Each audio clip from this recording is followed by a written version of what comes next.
Hello, everyone, and welcome to the spiciest episode of Hotline League, or maybe the most dramatic that we've had in quite some time. I know I always say that. I'm going to keep saying it, but this time I mean it, because there's a whole lot to talk about in just 2 hours. I feel like this is the most jam-packed show we've had, I don't know, and as long as I can remember for at least this year, right, Mark?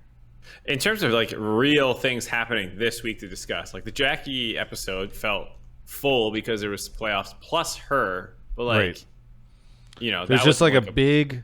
If we had show notes, which we've never had in the history of the show, it would be a very long list of show notes. Thankfully, we didn't take any notes, so we can just rely on the audience again for the topics. Yes, the audio that you are hearing right now is my constant co-host Mark Zimmerman. That's that voice. Also, shout out to Grubhub and Alienware for sponsoring the show. I forgot to do a mic check, so we're going to do it right now by introducing Revenge to the show. How's it going, Revenge? Yo, what's up, guys? I'm back. Yeah, welcome back. I don't know how I sound. Do it.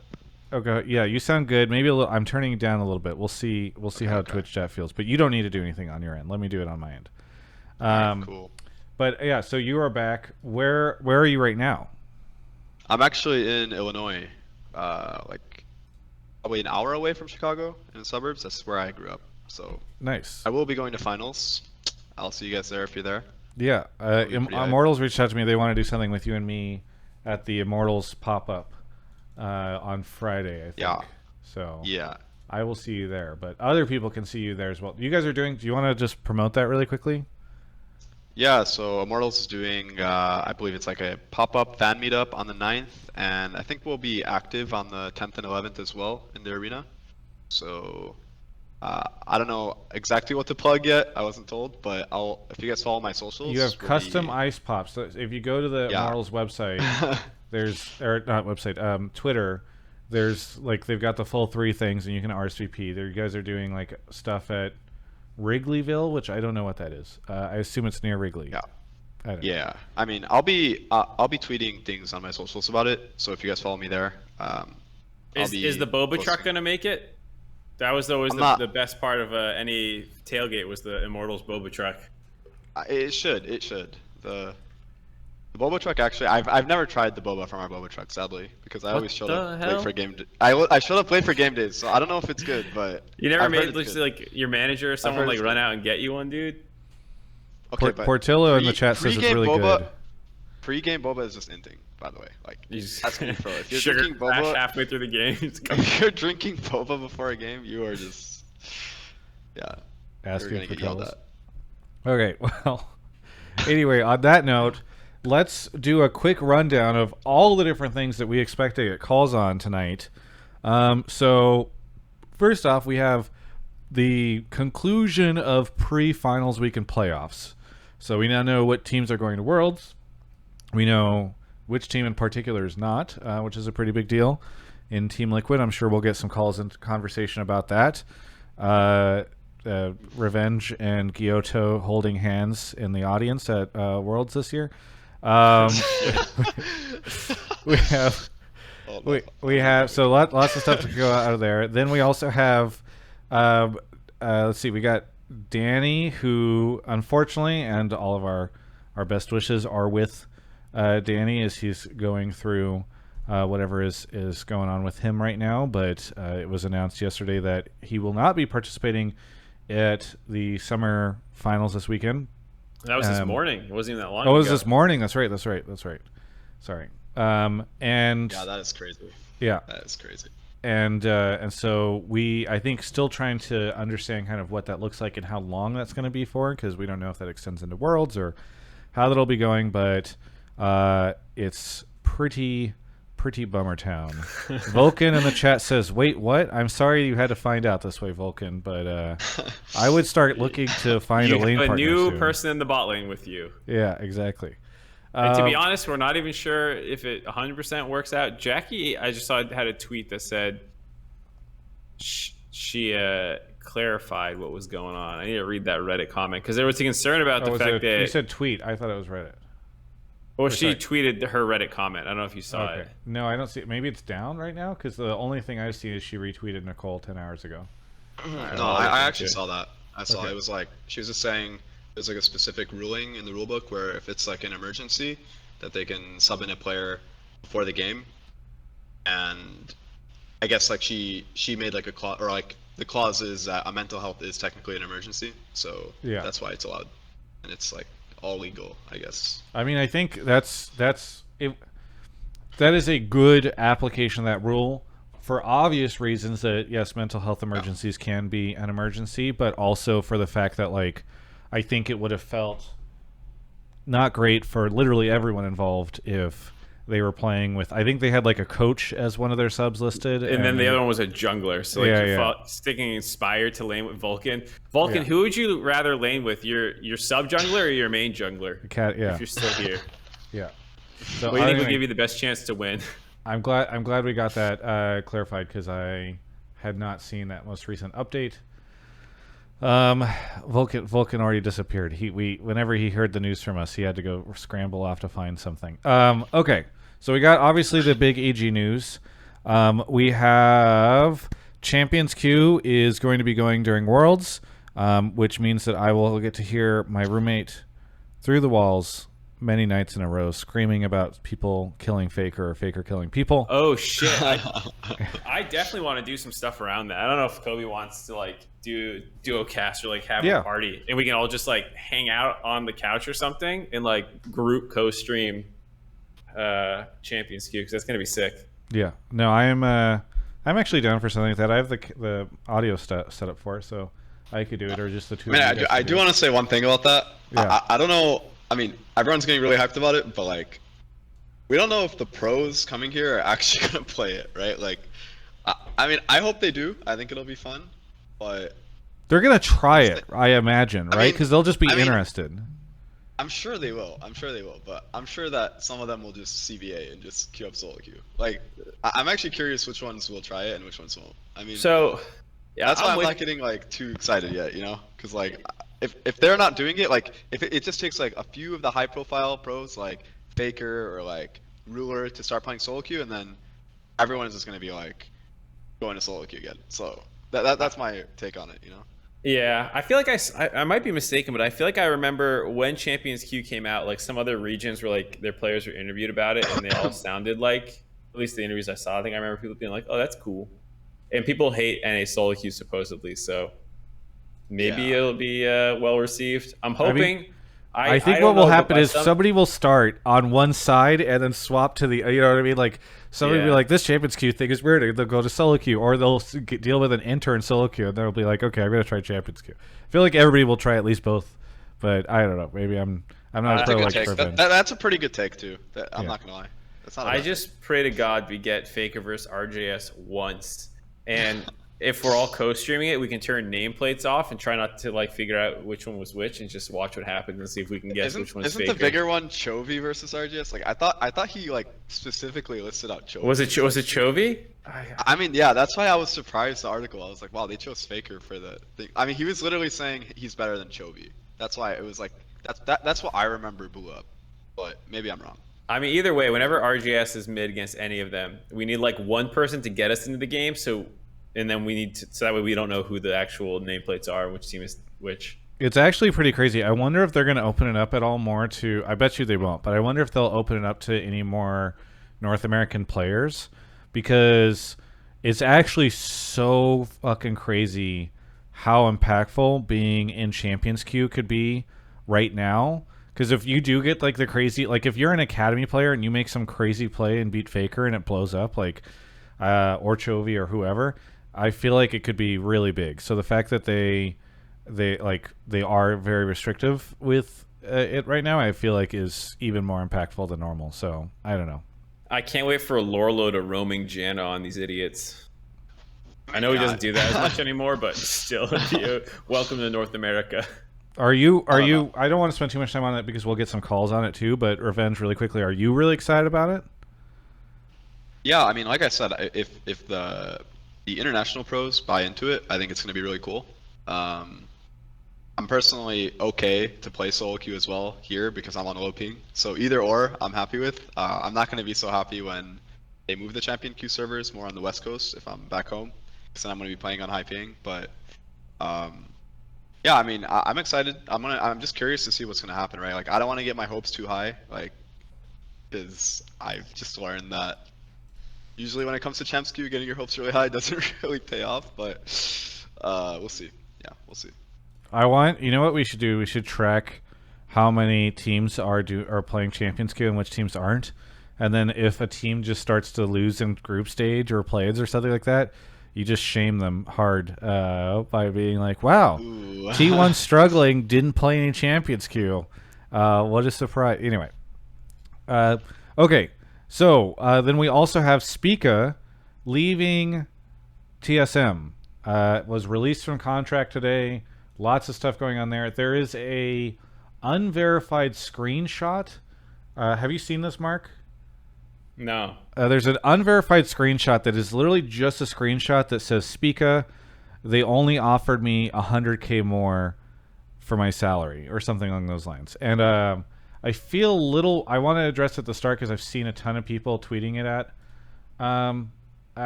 us. Yeah, it says they offered me 100K above my current salary. It's just like something got tweeted to Dominic about it. And now that's become like the main... now it's become like the main like conversation point, and it's a little weird because it's an unverified screenshot from an unverified account. I don't know, it's very strange, followed by Lily Pichu, strangely enough. So I don't know, but I'm sure that will be some sort of conversation. And then I don't know, obviously we got finals this weekend that we'll be previewing. I want to stay at the start of the show, and I'll mention it again later. Mark and I, at 10 a.m. Chicago time, will be doing live Hotline League at FanFest on the Grubhub stage. Riot has done, in my opinion, a shit job of communicating to everybody what the schedule is for that day. I will just tell you now, 10 a.m., doors open for FanFest, goes straight to the Grubhub stage. That's where Mark and I will be on Saturday. I know there's a lot of confusion. Literally nothing else matters on that day other than us. Yes, exactly. That is the main reason you should be there. 10 a.m. Chicago time. So that means we will also be live on this Twitch channel at 8 a.m. West Coast time, which is, I know what we did in Houston, but a lot of people watched. So if you're waking up early that day, do that. But definitely come and show up, because whenever the Grubhub folks are there and they see a massive crowd of people watching the show, it increases the chance that Mark and I will continue to enjoy their sponsorship through the next year. So there's that. Just anything else you guys say, or should we hop right into calls? Since it's is there anything else I'm forgetting? I just want to make sure that we're not forgetting anything. What were the awards that got released this past week? Lord of the Rings, Rings of Power came out, 2 episodes. House of the Dragon episode 3. Arcane won some Emmys. Oh yeah, the Arcane Emmy thing is actually really cool. She-Hulk. Is there anything else we're forgetting? What were Big spoilers? Megan Thee Stallion. What were the? God, you're just the fucking worst. What were the awards that got announced in the past week? It was Most Improved, right? Yeah, that was it. FTX Most Improved went to Contracto. Okay. Coaching staff was previous, I guess. Yeah, that was CLG. Okay. All right. Let's just hop straight into calls, because we've got too much to jibber jabber with Revenge or talk about entertainment stuff. So Mark is going to go off and grab the first caller. Let's see. Sportsnut, thank you for the sub. Robert Bruce, Tom Shu, Colorado Frost, the Milky Pirate, Don January, Arsh, and Cubby. Thank you, everybody, for the subs. We got our first caller, who is Neath. Neath, where are you calling from? Regina, Saskatchewan. Saskatchewan. All right. What do you want to talk about on the show? So I just wanted to talk about how I was watching the Best of series on Sunday, and as I was watching, I kind of realized that if TL loses, because this is before Game 5, that it would be the best thing for the health of the North American League of Legends esports scene, and because it marks the end of an era of importing the best talent and making this super team like on paper, even though it doesn't like work out in reality. And it should be a warning that like money does not buy success, and that you have to grow success from within. And it's all about like the new guard replacing the old, and the new philosophy growing the new. All right.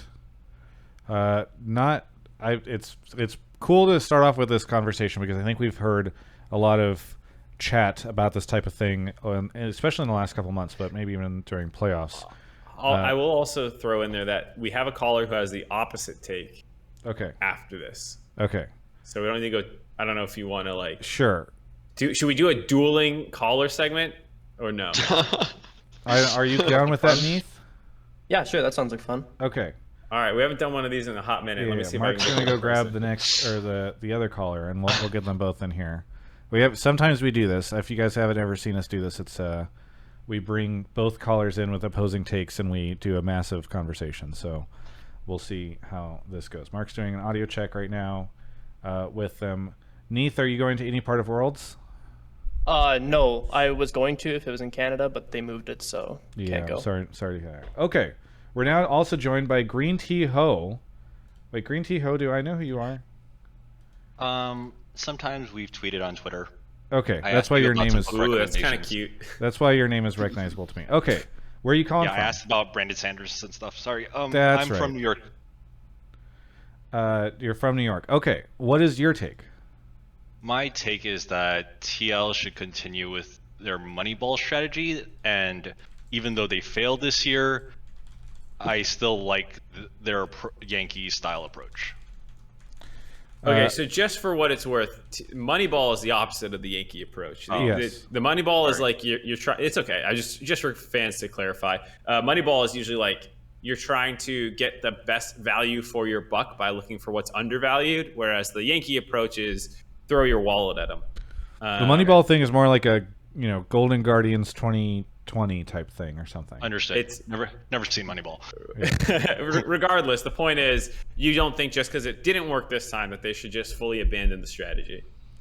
Okay, so Neath, why don't we start off with you making your case? Yeah, so basically, like, all great teams come from like growing the success from within, and within building success from within, you just like build a great culture, and like you can build long-lasting success. Although if you buy success, you might like get it immediately and win it all, but you only win it like once, and then everybody figures you out, or the synergy doesn't work, and then you have to like start over again by buying new players that are better, right? Yes. Okay. And then greenteaho, what is your big case for this? Mainly, so I think that they could have stuck with Jensen, for example.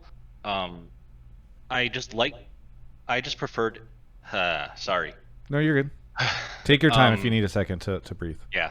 Let me think for a second. While you think, let me tap Revenge in here. Revenge, what do you think? Where are you leaning thus far in the debate of Team Liquid should stop building super teams? Vitality fucking busted out super hard. Team Liquid busted out. What do you think? Honestly, I feel like, I mean, it's kind of hard to say because I feel like it does matter what like super players, if you want to call them, you put together, right? Like, I feel like there's a lot of star talent that doesn't really work together for certain reasons. Like they're really, like they have certain play styles that they want to play that doesn't work with the others, and they're a lot more. I mean, I guess the reason they're known for being stars is for like playing those styles, right? And I think that some things like the meta also take a big part in it, but I'm definitely more leaning toward the side that super teams definitely probably shouldn't happen anymore, at least not to the extent that it happened on TL, because it's a huge risk, and I just don't see why orgs would take that risk looking at all the other success from all the other teams, right? Like 100 Thieves and EG, right? Yeah, that's just the way I see it. greenteaho, do you want to take another stab at it? Yeah, I would argue that 100T essentially bought their team from Golden Guardians too, so it wasn't homegrown in a sense, and C9 picked up Jensen, which was an established player. I'm not so much against remaking the team as much as saying, oh, don't buy big names just because the super team idea, you know? I think that TL's recipe this time was just wrong. Yeah.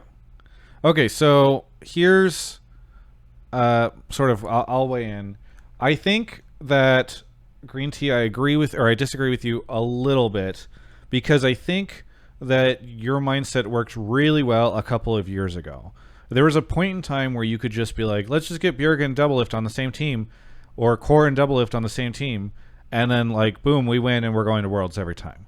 I think what has happened is a couple different things. One, costs and salaries have just blossomed up, and we're at a point in time where like I've heard a lot of different esports teams have been doing layoffs in the last couple months, and so I don't think that money is as free to kind of throw around and build these things as much as it used to be. So the risks are higher, right? If we're talking about risk versus reward.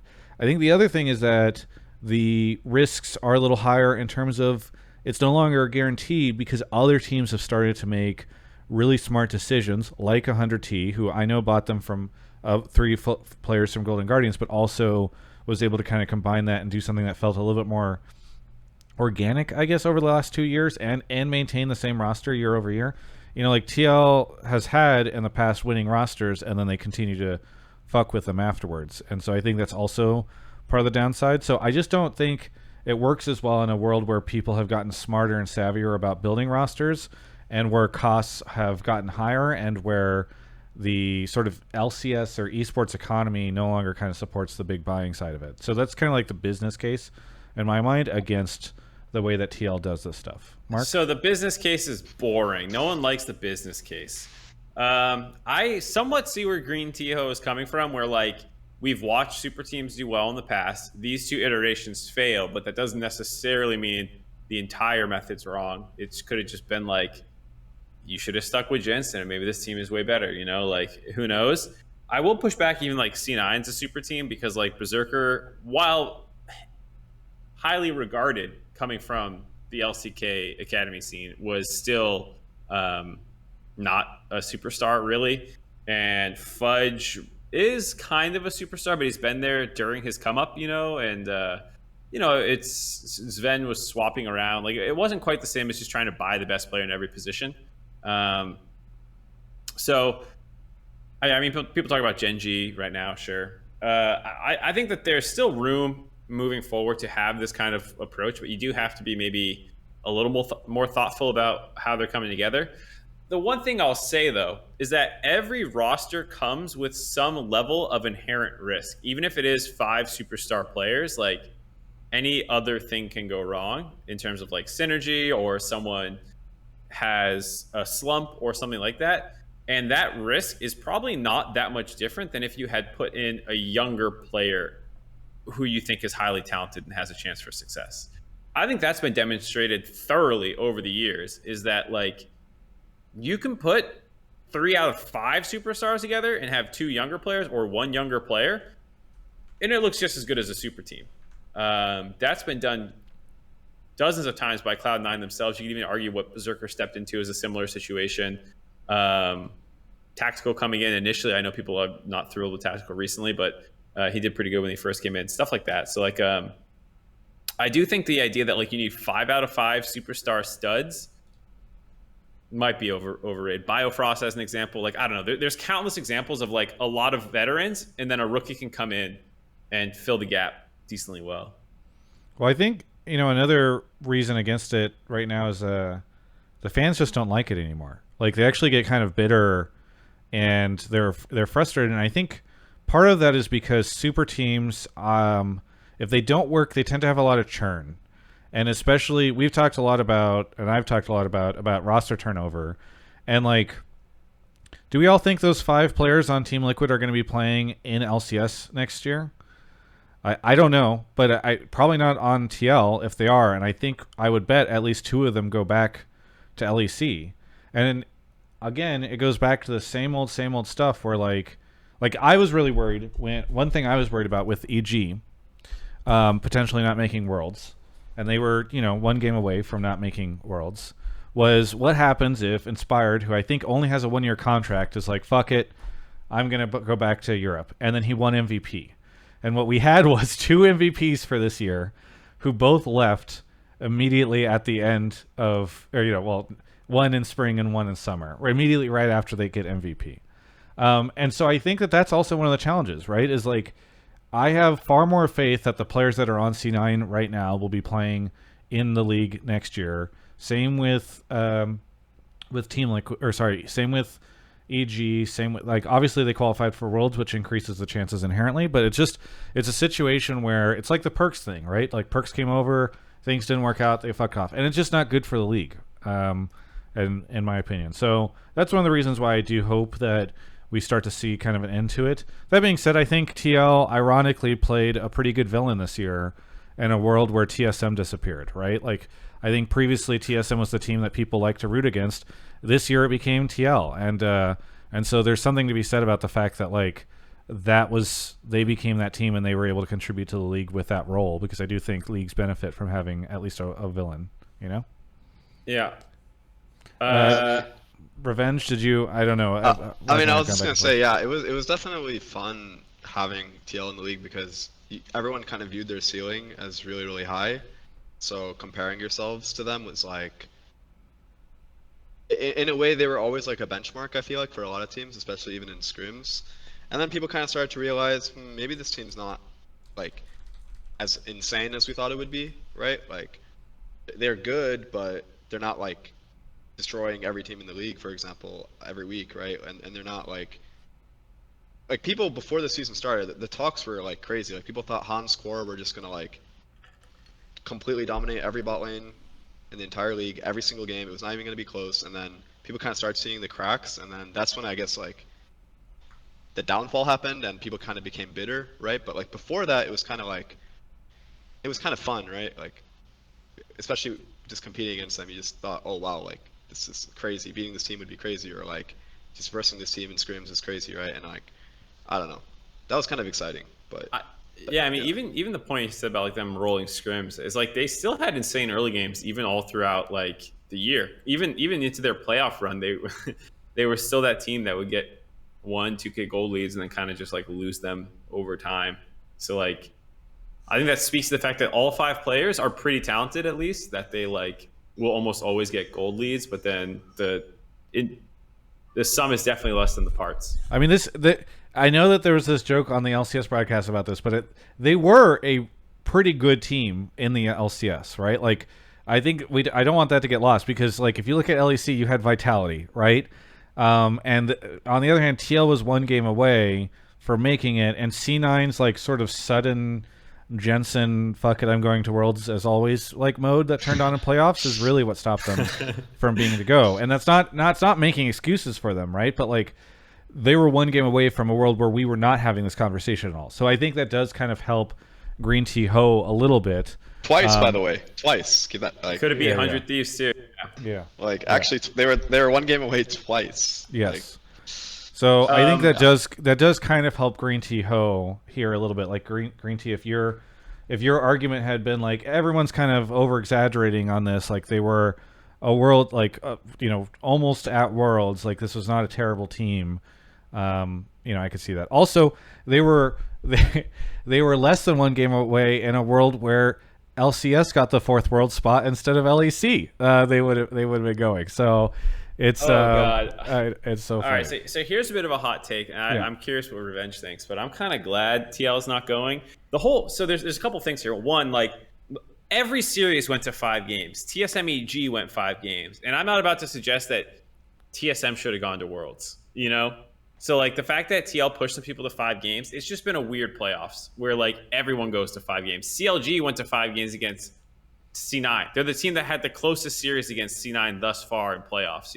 I'm not about to make the case that like CLG was actually. Yeah, I don't want to be like a doomsday person or whatever, but I feel like if the NA teams play like they played in playoffs at Worlds internationally. All right, we're not talking about that yet. Okay, no. I'm just gonna say it's gonna be like the worst showing NA's probably ever had. So I really hope, yeah. I mean, you took the words right out of my mouth, dude, because that's where I was going with this. Was like, EG is obviously somewhat on fire, or at least like we're in that series. And I don't want to like shade Danny or anything, but like we had heard rumblings behind the scenes even before that series that like something serious was going on within EG. And you could just see it on his face over the course of that series. And then when he won, like he cried and stuff, like had a little breakdown or whatever. And like, obviously he knew that he was like, this was the last series. Now I don't know why he cried. It could have been happy that he helped his team get to Worlds before he he stepped back or whatever. But like that was a team that was struggling in playoffs, imploding, and Team Liquid couldn't beat them. And I'm watching their macro in that series, just doing like the worst Herald setups. Their lane assignments are all over the place. I'm watching Jinx and Ornn try and run to the same lane, get halfway across the map before the Ornn turns around. You know, like Team Liquid was a disaster. And I'm glad they didn't go to Worlds. I think EG has the chance to improve now that like Kaori stepping in, and maybe Daniel will come back with a like refreshed mental state. I don't know. But like if Team Liquid couldn't limp past a battered up EG, then I don't want TL at Worlds. I watched that series. I didn't want them at Worlds. It would have been a disaster. Imagine them in play-ins. I bet they wouldn't have gotten out of play-ins if you took that team. And maybe they massively improved in prepreparation for Worlds, but like the level they were playing it's always hard to know. Yeah. I mean, I agree. I actually agree for the most part. I just think that the level that we were seeing, and even the EG TSM series, the CLG TL series, it was like really concerning. Like I do think, right, like EG kind of has a valid excuse from what you were saying in a way. Not to like put it all on Danny or anything, but it's just it's not only on Danny. I think like even as a team they were just off, right? Their team fighting was off. This was a team where I felt like beating them in team fights was like it looked impossible during the regular split. They were even better than 100 Thieves at it for the most part. So it was like pretty crazy. And then the things we were seeing in the TSM series and the things we were seeing in the TL series, it was just like, yeah. I mean, I agree with you. I do think that EG has a way higher chance to improve than TL, just based on how the regular season went and the whole playoffs went. But I also will say that I do think C9 is definitely looking like the best team in NA right now. And I do think that. So, I mean, do we have a C9 take? Because we're kind of wandering off topic. Sorry, yeah. That's for another thing. But we're not just roaming. All right. Neath, you walked in first, so any final thoughts on this, and then I'll give you a separate shout out section. Yeah, so I just thought like Mark had a good point when he was saying that even though TL had like one game away from Worlds or whatever, that like they still could have gone, but like when you're a group of veterans, you should have that clutch factor to them. That's like they just gain over experience, but like they weren't able to be clutch when they needed it, so yeah, they didn't deserve to go, or the team dynamic just didn't work out like that. greenteaho, how about you? Any thoughts here before I give you guys shoutouts? I agree with a lot of what you said, but I just wanted to be clear that I just think that they should continue trying to like their strategy for next year. I do think like this year was a failure, and not necessarily everyone in the league should be trying to replicate that, but I think it is interesting to have a team that essentially brings like super high name imports and just new names in the league, you know? Yeah, also, I would say we get enough new names in the league, but I do hear what you're saying about like it maybe it is kind of fun to have a team that is the like all the superstars on it and is exciting to watch. Like I think or to cheer against or root against. I think that's a fair point. Okay, Neath, shoutouts before we go on to a quick break. Yeah, just shout out to you guys for bringing me back on after my hot trash take last time about the LS drama or whatever. So thanks for that. To be honest, I didn't even recognize your name. If you told me, okay. if you didn't tell me that you didn't have a trash take, you didn't have a trash take. I don't know. Okay, how about you, greenteaho? Cat for Kobe. Oh God. Okay. Goodbye, everybody. Okay. So let's we're gonna do a quick break, and then I want to ask Mark and Revenge a question that I've been talking to Kobe and Emily about. We might have talked about it earlier today, Mark. I forget. Anyway, we're gonna first talk about Alienware. Alienware is my tremendous sponsor for so much of what I do, including Hotline League here with me and Mark. We love their products. Fantastic. I'm going to be traveling for Worlds and Chicago coming up soon, and I'm so excited to have their notebooks with me. For Chicago, when I fly tomorrow, I'm flying tomorrow, going in early to see some friends. I'm going to be bringing my Alienware X14, and I have to say, it might be my favorite notebook I've ever had. Which is a little ironic because it is not like the big boy, super powerhouse gaming notebook. What instead it is this amazing gaming notebook with good power that I can get stuff done, I can play games with and all that stuff, and a slim 14-inch form factor. It is so great. I played the entire Chapter 2 of the Archon Quest in Genshin in bed with that thing. It's going to be so cool to bring with me to Chicago. I actually love it. So I would just say, like, if you're looking for a really great experience in terms of having a portable machine that can game, that's something that, you know, I think for some of you guys, you might want the X17 if you're going back and forth between college and home, or you want maybe something that feels more like a desktop replacement. But for this type of thing where it's like I'm going away for a weekend or whatever, oh man, I love that X14. So anyway, go check it out. It's at alienware.com/Travis. You can, if you use that link, it's actually so helpful because a cut of that will go to helping us cover World's expenses. So thank you so much to Alienware for sponsoring the show, and yeah, we love to see it. Mark, Yeah. did I ask you about the series going so close? Did we talk about that earlier today? About the 5-game series and what's up and why this? Oh, we did, because I brought it up in the context of group stage. Okay, here I'll pose it to you guys as if it's brand new, because Mark seems confused. All right, so Revenge and Mark, we have seen across so many different leagues series go to 4 or even, I think most often, 5 games. Not just in LCS, but my understanding this has happened a ton in the other leagues as well. I know LCK Finals was a little different, but what is it? There's kind of 2 ways to explain this. One, either all the teams in all of League got way more competitive with each other overnight, and it's got way closer, or there is something about the meta or this patch which is creating a scenario where the best team does not win as often as they used to in a single game, right? Because otherwise, why, you know, if it was always the case where if it was the same as previous years, you would expect playoffs to be pretty close to kind of where it is, where you get some, you know, clean sweeps, some not, et cetera, et cetera.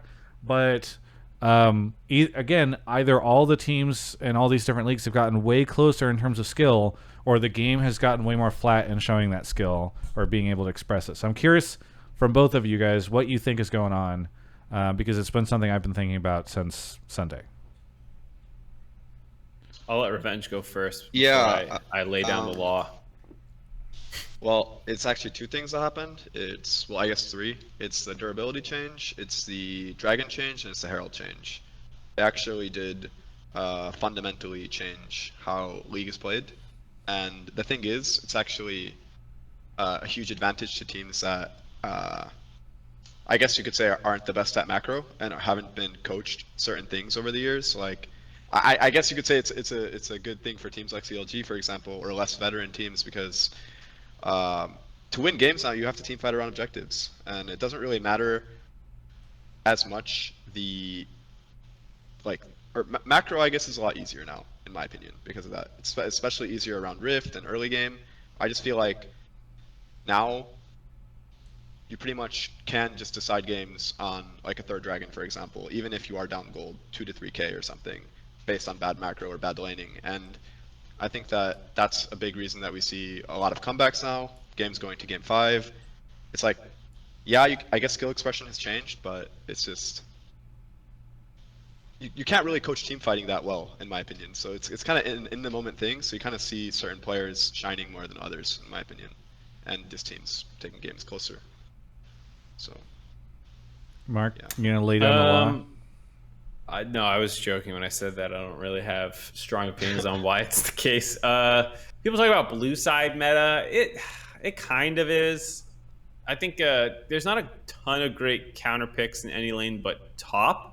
There's a lot of like handshaking bot lane matchups where unless one team's willing to opt into the early aggro side, they're mostly like scaling to 2 of the 3 items. Like there's the Dravens and Kallistas, but if you don't play that, it's not like that crazy. Mid lane counter picks don't feel very. When I say counter picks, I don't necessarily mean like you can't find a champion that does really well into the enemy team comp, but it's not like, oh, you pick that, I pick this, and you're slammed in lane now, GG. Top lane has some, which Mo was actually talking quite a bit about.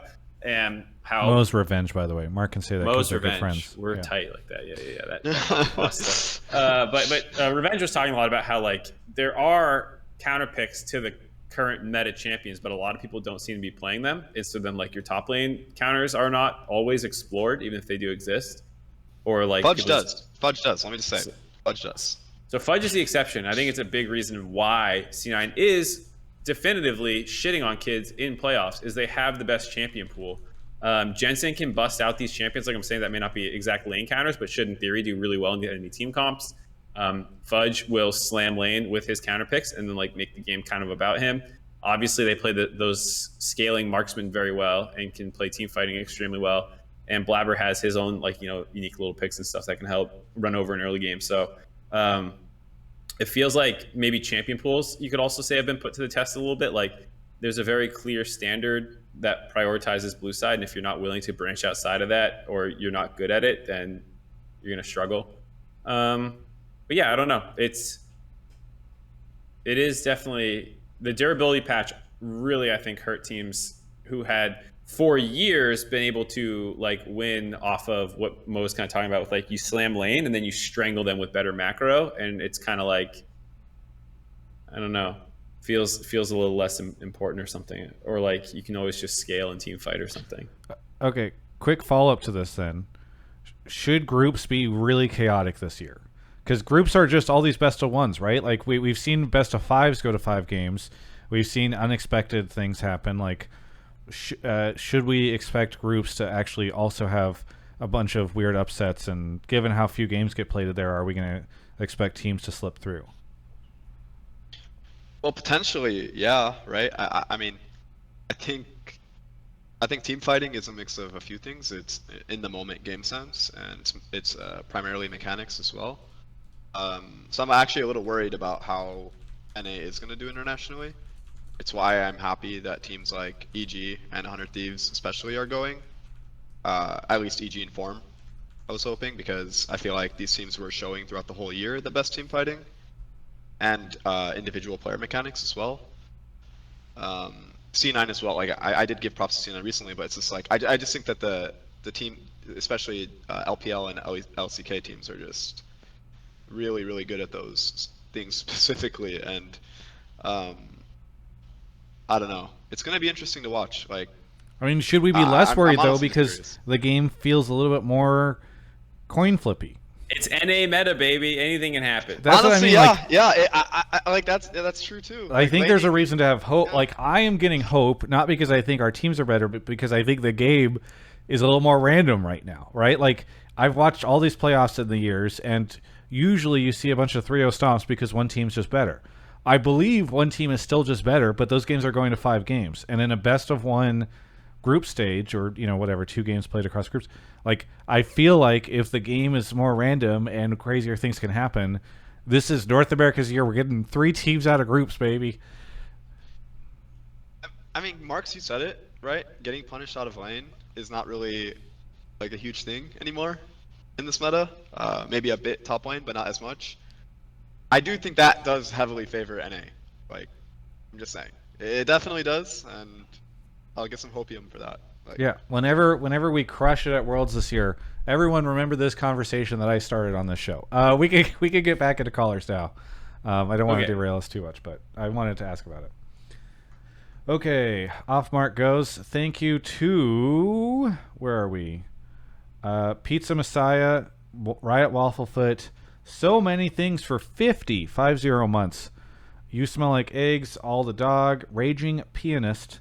It's Kyler, Ari Waddle for 4 years. Thank you, Ari. Jaffe, Power of Ramen, Cherry Lace for another 4 years. And Mark is back with yaBoiTrevDean. yaBoiTrevDean, where are you calling from? Hello, I'm calling from Sioux Falls, South Dakota. South Dakota. We don't get too many South Dakota callers on the show, so glad to have you. What do you want to talk about on the show? Yeah, so my take was that I think that Spica going into the offseason, there's a lot of teams that are going to be looking to pick him up. And the best and most likely landing place, if they're willing to spend it, would probably be FlyQuest. And I can go and elaborate a little bit more if you would like. Not the first place I would have expected somebody to say. But yeah, go ahead and just quickly, Mark. Is this our Spica call? Or We have 2 speaker calls, kind of. Well, Okay. I guess we have this one, and then we have a TSM call about something else. Okay, cool. Okay, sorry. Continue on, yaBoiTrev. Why FlyQuest? Yeah, so I just think that FlyQuest right now, you kind of watched their performance this year, and there's a couple things that like stuck out. Like obviously Takui was a monster, and Afro was just a really strong voice on the team from what we saw. But Jose looked a little bit hot and cold. As like a FlyQuest fan, you know that's one of the big criticisms that we've been having in our like fan Discord. And I think Spica, he didn't have like his best year, but he still had a lot of highs, and his lows didn't seem as low. So I think that Spica going there would just be able to help add an extra strong voice and extra stability that that team currently just isn't quite getting. Yeah. I see a bunch of people in chat saying, "Isn't FlyQuest selling?" I don't think that there's been. I have not heard anything very official about it, and I don't think Mr. Beast is coming in next year. So I don't. We're gonna have this conversation as if FlyQuest is still here. Well, even if, let's say, someone did buy their spot, they would buy the contracts as well at that point. So the caller, even if it's a FlyQuest change of org, in theory, they would still have the same lineup. So yeah, point still stands. Okay, so I don't know. Does Spica want to go to FlyQuest? Like, my bigger question, your boy Trev, is like, what are his other options? Because Well, yeah, there go was ahead. one other option that got opened up with this. Right now, my understanding is that Jose is still taking an import slot for FlyQuest. So if he goes there, then he still has Afro. He would have Takui, who's like top 5 MVP voting, like clearly one of the better mids in the league. And then that would open up an import slot if they wanted to do something with. Johnson had a good year, but if they wanted to do something with ADC, if they wanted to do something with top lane, give Philip a little bit more time. Okay, but what's the other option? Just opening that import slot as well could be a move they could make. Yeah, but I was talking about other teams. Maybe there was some confusion. I was talking about like where else could Spica go? Well, 'Cause that's a there's bigger this question to team me. called Team Liquid, which has deep pockets and just busted out a world. So I don't think Team Liquid get rid of Santorin. I think Santorin's too rock solid. So is there? I'm curious, and I'll just say it. Revenge and Mark, is there like a? Because I know there's like rumors behind the scenes. I'm not trying to like start like these are just sort of weird scuttlebutt things that have happened for the past year. This is not like an off-season official rumor, but there was always a lot of people who were suggesting that Santorin, this might be his final year. And so I think that's the bigger question is Santorin going to keep playing next year? I hope he does. I really like Santorin. I think he's a great player, and I'm not saying that he said anything or whatever, but I feel like this is kind of like the weird thing that people kind of talk about behind the scenes, similar to like a Mr. Beast buying FlyQuest, similar to, I don't know, all these random things where just kind of like out there, but not really out there. So I think I don't you're know. It's a crack. bigger I never question for heard me. that. You've never wait, Mark. We've talked about this. I think I won't go too into it since I'm close with him. But I just know that he will always look at his health and then decide. Like that was even the case this year, right? Like he did have that break in his career with his health, and it improved, so he kept playing this year, right? So I think that it's going to come down to that probably. But he is a super motivated person, and I know that he wanted to achieve winning finals, right? And I feel like knowing him as a person, I doubt he's going to end without doing that. But then again, it was like losing on TL this year. It's kind of, pretty tough. He didn't make finals in Either split, yeah. spring No. or summer. So that's just, that might take a really big hit, right? Like, you never really know. And then to the caller's point about, when you say, oh, TL will never get rid of Santorin, he was their best performing player. People do have to keep in mind when the offseason begins that performance isn't always necessarily rated the highest thing when you're talking about keeping a team and building a team. That sounds troll to say, but it's like things like personality, whether the player liked being there, whether that player wants to play with the new people that you're getting, or things like that, right? And the GMs decide those things. Even the players that are staying decide those things, right? But you'd be surprised. Like player performance doesn't actually like trump everything, right? Like yeah, Santorin was the best player in their last 2 series. Does that just make him like suddenly become Untouchable? their like MVP and untouchable? No. Like that's not how GMing works in esports. It's just not how things work at all. It's very easy to imagine a world where Bjergsen goes, I liked playing with Spica more last time I played. I want Spica. You know, like that was 2 years ago that they won a title together. You know, like it's not that weird to think they do it again. Yeah. Right. Yeah. Oh, go ahead, Revenge. No. I'm not saying this. Agree. I think I know this is like very, very pre-off-season talk, but I actually feel like off-season might be kind of. Oh God, I hate saying this because I feel like it's such a bad idea to say it.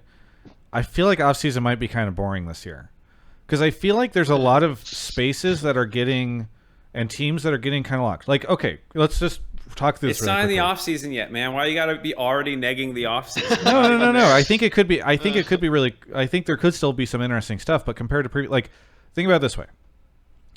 I feel like there's a pretty good chance 100T doesn't make changes again, unless they like blow up this weekend or they go to Worlds and there's just one player that's really like dragging the team down. Like, let's say they win this weekend and then they get out of groups. Like, you might just keep that roster. I feel like C9. I mean, Jack has often made the most controversial changes where he transfers like players to some, like maybe he could sell Berserker at some point in time or something. But I feel like this C9 roster probably shouldn't see too many changes, and he should feel pretty gun shy after how the last 2 years went. This is also a fairly affordable roster. All the money's coming down from the top teams. I don't think Steve's going to spend the same way that he did previously. Like, we've talked about how I think CLG should probably maintain the same roster. I just think that like it's going to be tougher for players to move around or for players to find like other players to find spots. I think even EG. I think you're wrong and you're boring. I think TL TL Academy is going to be cool. Like, I'm excited to see where they go. TL is definitely going to rebuild. TSM is going to rebuild, even if they don't go full like super team mode. Like, that's not their lineup right there. You know, like obviously Spica's already out. There's a number of teams that are going to make changes, even if 4 teams that are good don't. You know? Yeah, but the my point is the most interesting stuff usually happens at the top of the league. And when we're talking about where Spica's going to go, I'm not saying that he's not going to end up on a top team. I'm just saying it doesn't feel as much of a shoe-in as it did previously. Mark's not listening. He's just looking at Twitch chat. Well, okay, I'm gonna say to your point, Travis. I kind of agree with you in the sense that it's not gonna be as like random, or I don't really see there being that many like wow factors. Like for example, last offseason we had like Bjergsen leaving TSM. Where was he going? And then all of a sudden TL getting Hansama and Blippo, and everyone's like, what the hell's going on, you know? And now they have the super team. And then it was also like, oh, is EG gonna keep JoJo? What are they gonna do? Or are they gonna promote JoJo rather, right? Like, there was a lot more like unknowns I guess you could say, in the last offseason, like crazy unknowns. I feel like this one, a lot of things that will happen might seem a bit more expected, or like they make sense. At least that's my feeling. But then you never know, right? Like, people can just like lose their minds after Worlds, right? Like, it always happens, right? Like, think people just completely change their minds. Like you said, maybe 100 Thieves has a few players that underperform, or like they don't do as well in Worlds, and now suddenly they're making like big changes, right? Or vice versa. It's just, Worlds does matter for the top teams, and the top teams kind of generally decide everything because they have the most budget in the offseason. So yeah, here's what I will say. I think there's going to be less open spaces than we've ever had before, and more people competing for them. That is sort of my take, and less money. I think teams are going to spend less. So anyway, to bring it back to the Spica thing, I think there's a good to FlyQuest. Good move if FlyQuest can pull it off. I don't know if Spica's going to go there. But even that, I'd say there's still like another move away from title contention, even with Spica joining there. Yeah. Bring back I'd say doubt. Don't? Bring back. You're saying don't do it to Spica Revenge? I'm saying doubt. Doubt. I just doubt. I doubt. Like, where do you, if you had to guess where he would go, where do you think Revenge? I mean, Immortals. I mean, without, I guess, and I know some things. I don't want to, I guess, spoil what I know, but I would guess like I mean, the TL, I guess, is actually pretty good, I would say, just because I feel like, I mean, as you said, that's kind of like a pretty good rumor that people are saying, but other than that, I don't know. I actually don't know. Yeah, I mean, that's the challenge. It's just really hard to figure out, you know. TL just getting TSM hand-me-downs now. Maybe if Inspired decides to leave or something. He's only been here for, well, I think his contract's only for a year, so I don't know. Maybe he does decide to go back. Who knows? I mean, exactly. You actually never know. Inspired could just say, "I miss home," and goes back to you. And then, it wouldn't be the first high-profile European to go back after 1 year. All right, your boy Trev. Anything you want to shout out before we go on to the next caller? Yeah, I just want to real quick shout out you guys for always making Hotline League and making it always, one of the most entertaining, one of the best weekly League of Legends podcasts that I get to see. Hopefully North America doesn't bust her out of group stage, and hopefully NA has an awesome performance at Worlds. Thank you so much. Have a good one.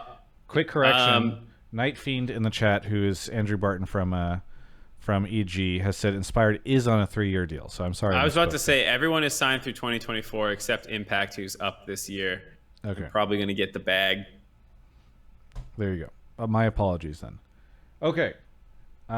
Should we grab the next caller? Yes, sir. Let's see. Thank you, Tim, for the shout out. I don't know where that's coming from, but I appreciate it in the chat. Okay. Last Samurai for the 8 months. Dr. Professor Sergeant Mr. J. Cherry Lace. I think I got you already. Latigris. Pluto 7443. 54 months. Beef Stews. Fishy. Manly Muppet. Apples on my fries. And Pacho McPotch. Okay. Lestforce is here. Lestforce, where are you calling from? I'm calling from Baltimore, Maryland. Baltimore, Maryland. What do you want to talk about on the show? Yeah, so my take would have been a little bit more defined a couple hours ago before the Spica news, but I think regardless of what else happens with TSM's offseason, I think that Chime has proven that he deserves a spot in the LCS in 2023.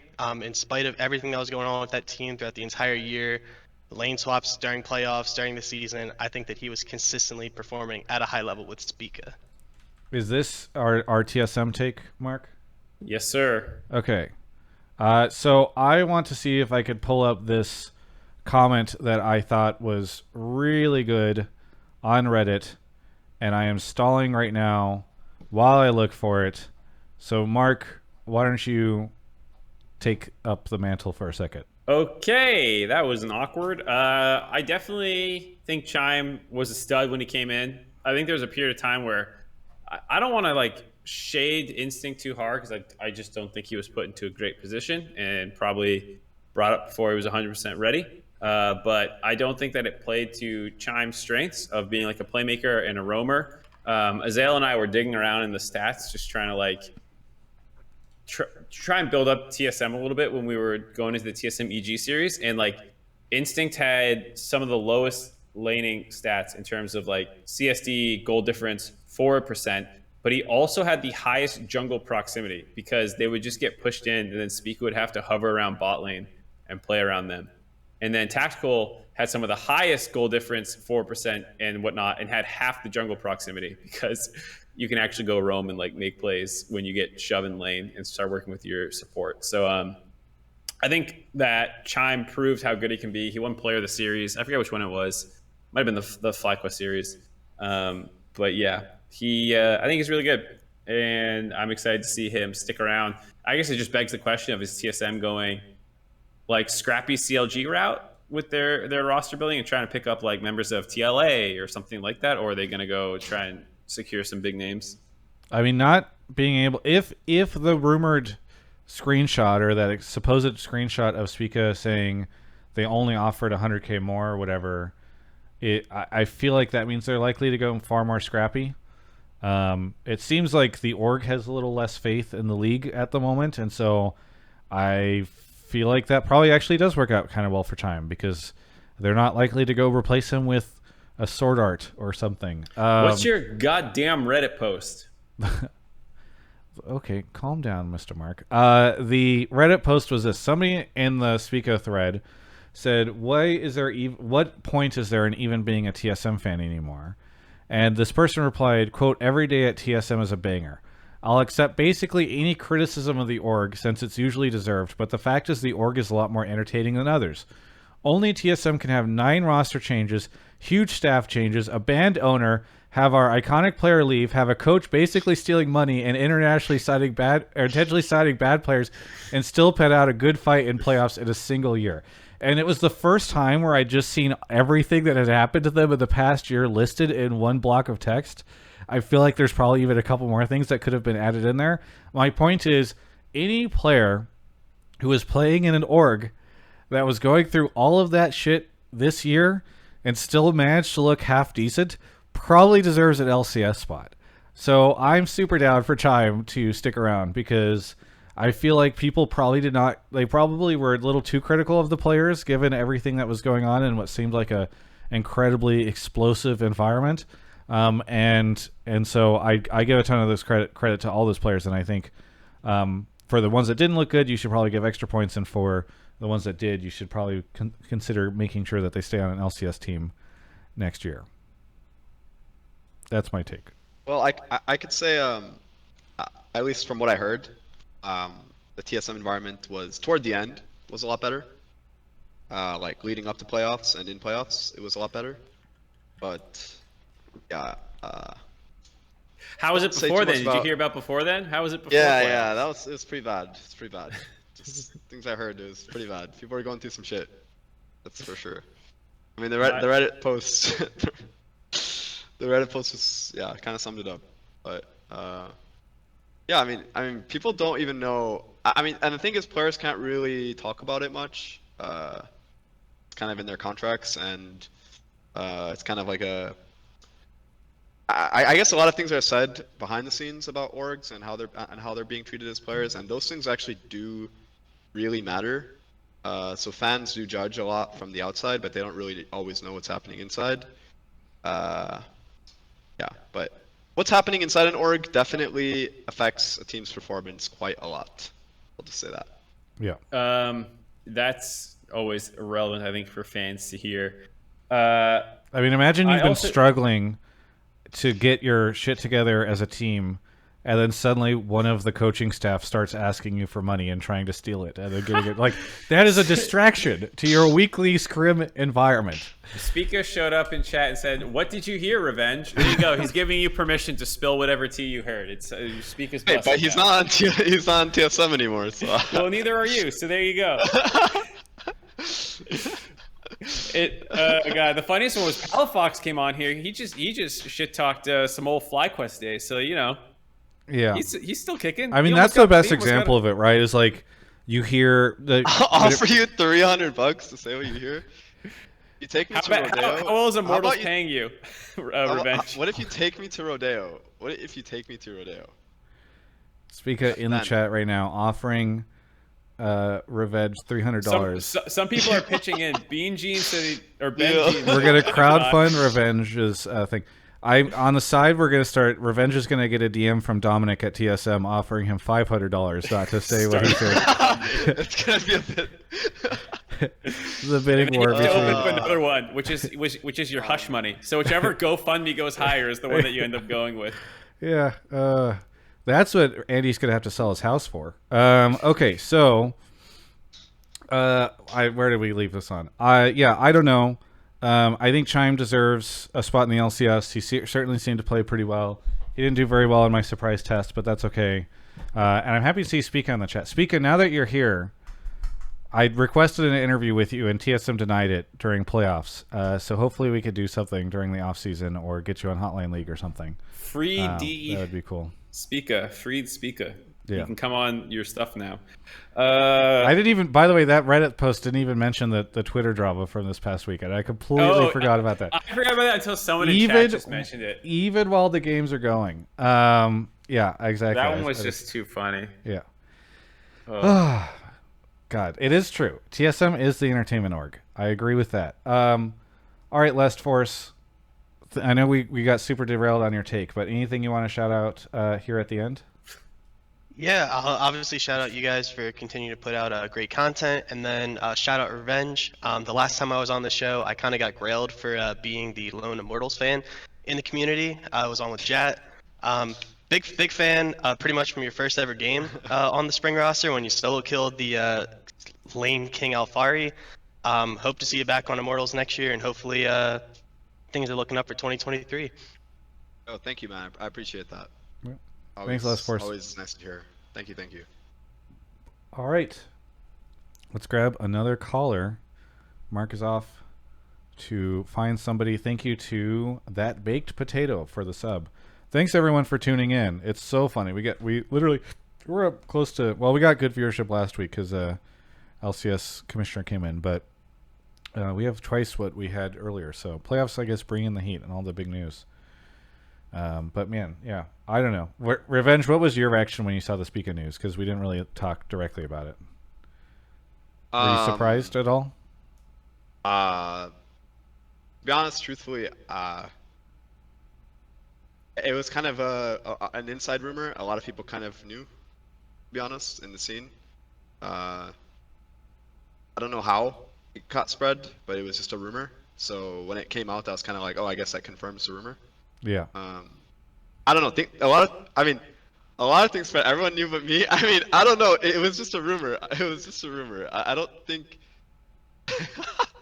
Wait, what rumor are you talking about? What are you I asked here? him. I asked him if he was surprised when the news hit and about Spica, and Revenge said it had been a rumor. I don't think anyone in the scene, like in terms of players, like pro players, was surprised. I think. I don't want to speak for everyone, but I'll say a majority of people were probably not surprised because, I mean, there's just a lot of hints at it, and he didn't extend his contract. I'm pretty sure.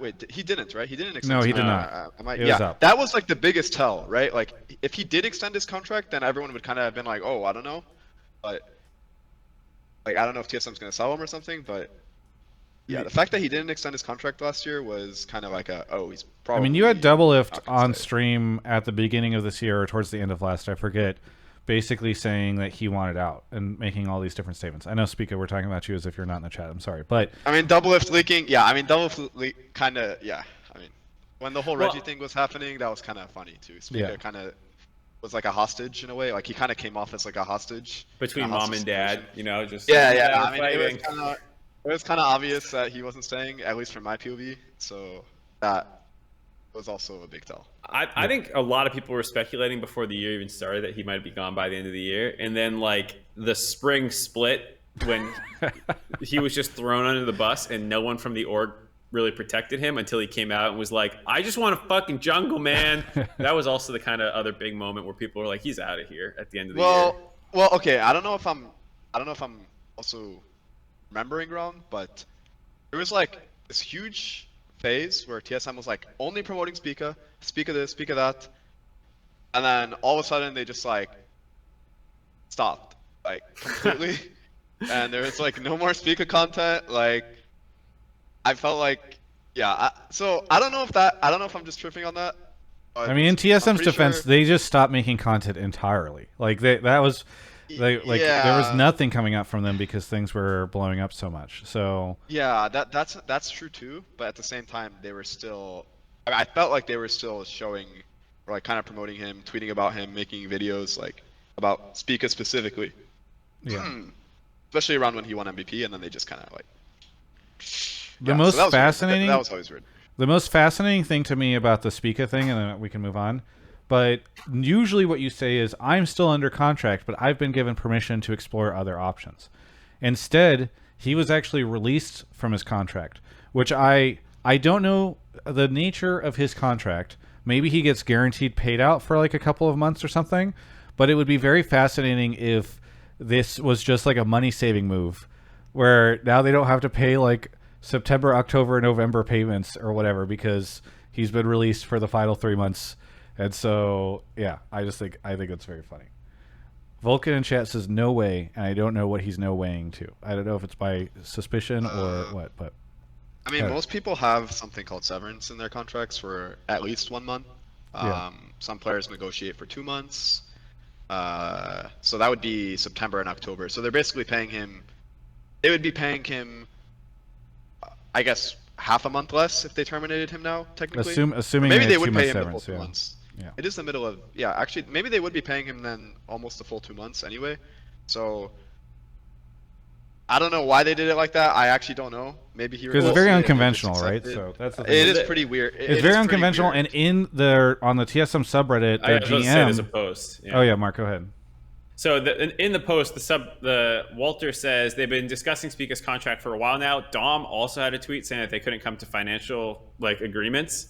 And so he said, we intend to continue conversation with Spica, but to be clear, he is not prevented from speaking from other teams. It would be unfair for him to put his future in a difficult position of being subject to poaching. So basically they're saying they're still talking with him, but they've also released him so that he can talk to other people and have it not be poaching. But you can allow people to talk to other people without ending their contract.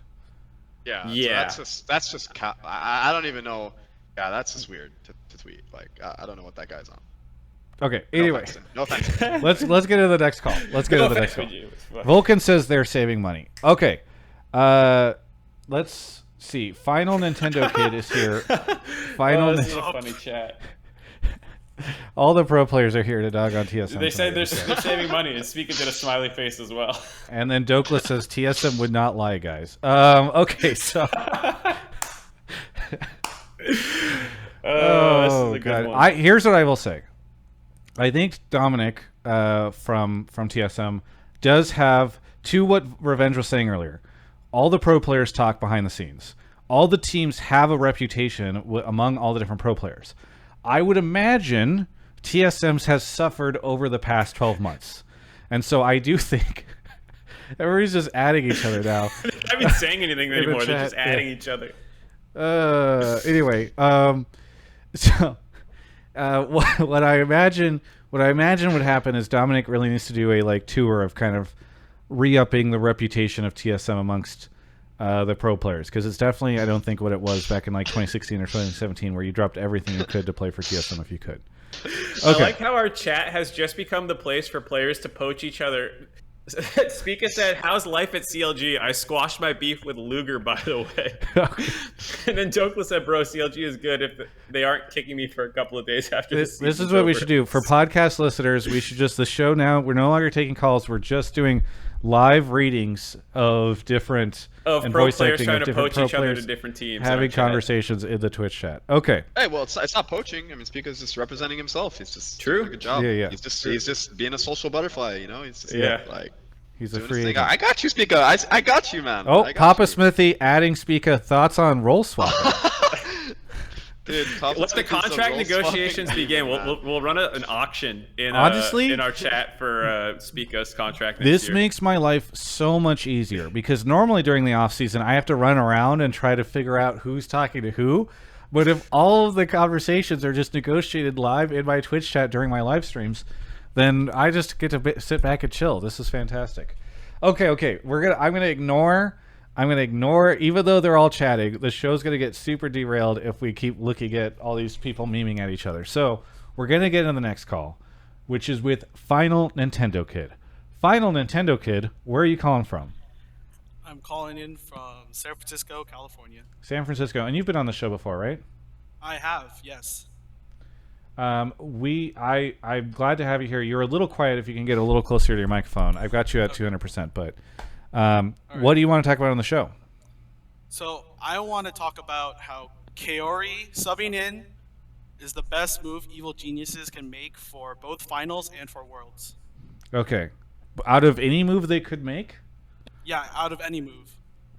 Okay. How do you define any move they can make? Because, theoretically, they don't have very many moves. So why this? So I think it is... Okay, so Evil Geniuses Academy, they ended their Proving Grounds run fairly early.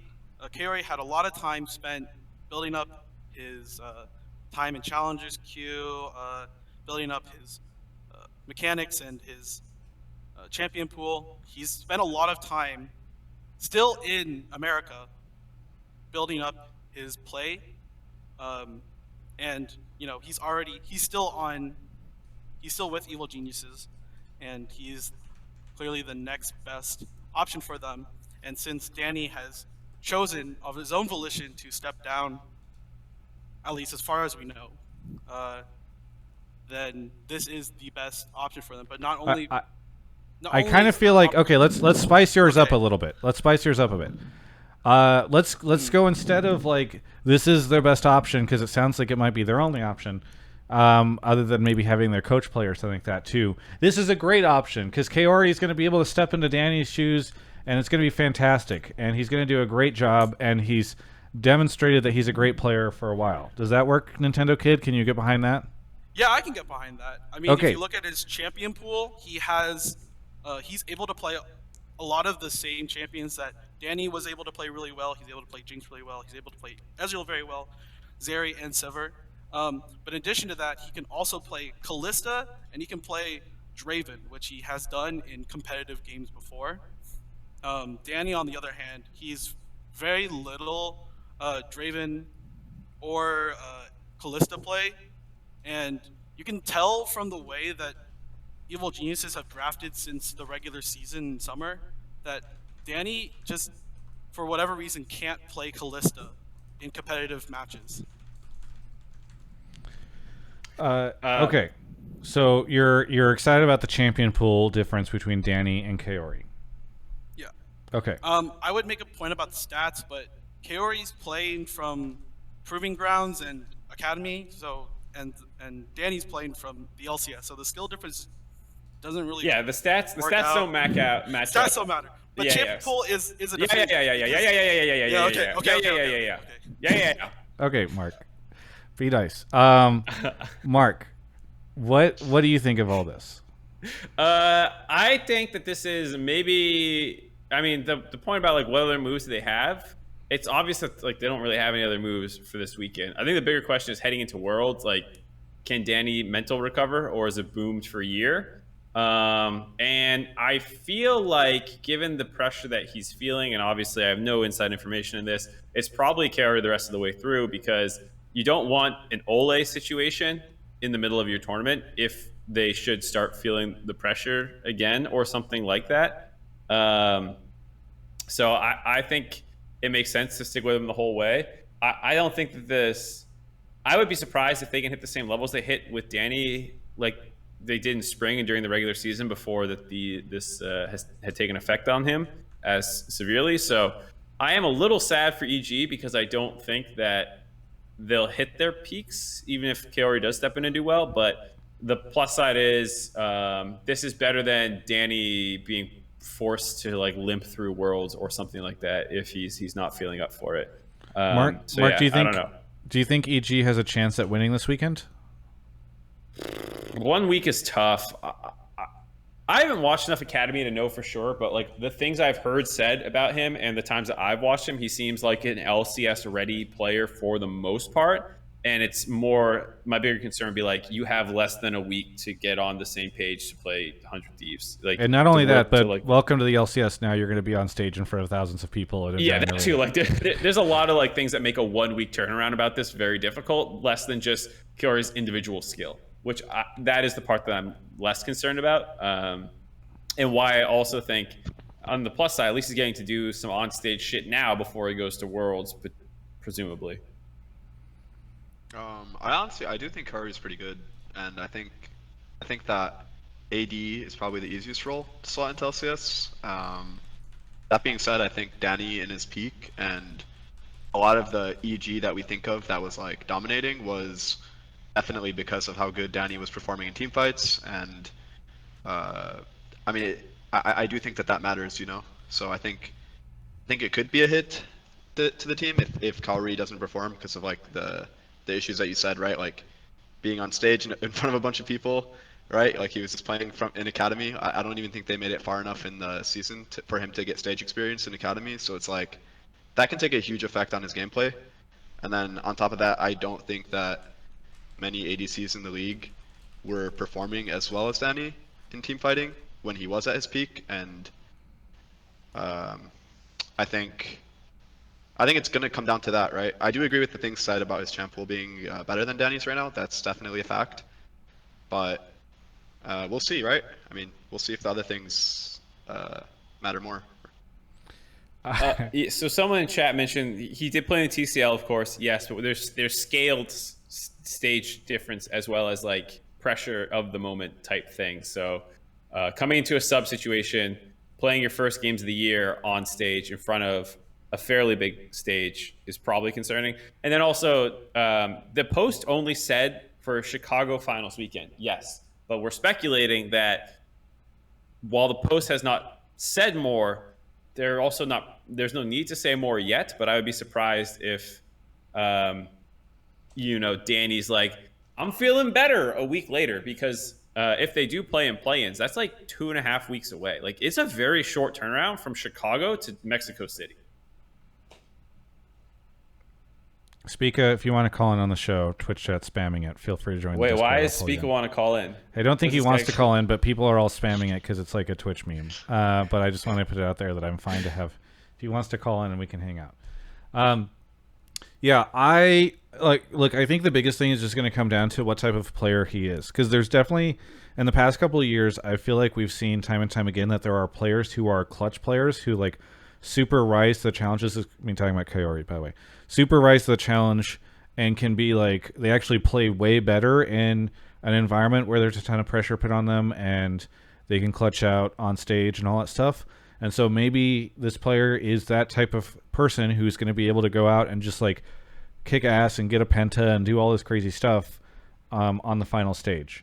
I hope for his sake and EG's sake that it's not the opposite situation where like that adrenaline is going to sort of drive mistakes and issues, because that would be very disappointing to see EG just get 0-3'd or something in Chicago. But again, this meta is the anti-0-3 meta, so I think we'll be fine. Either way, thank you so much for the caller. And anything you want to shout out, Nintendo Kid? Yeah, I want to shout out Grubhub, who helped me while I was at uni. I'm graduated now, but I have a soft spot for them. And also I want to shout out David Shynock. I follow him on TikTok, and honestly, he's the first content creator for like League of Legends since you, Travis, that I actually like enjoy and mess with. Also, let's all call him Shycock from now on, because he requests a nickname, and I think that'd be a great nickname to give him. Yeah, I think I'm down with that. You are very quiet, unfortunately, but shout outs to Grubhub and David Shynock.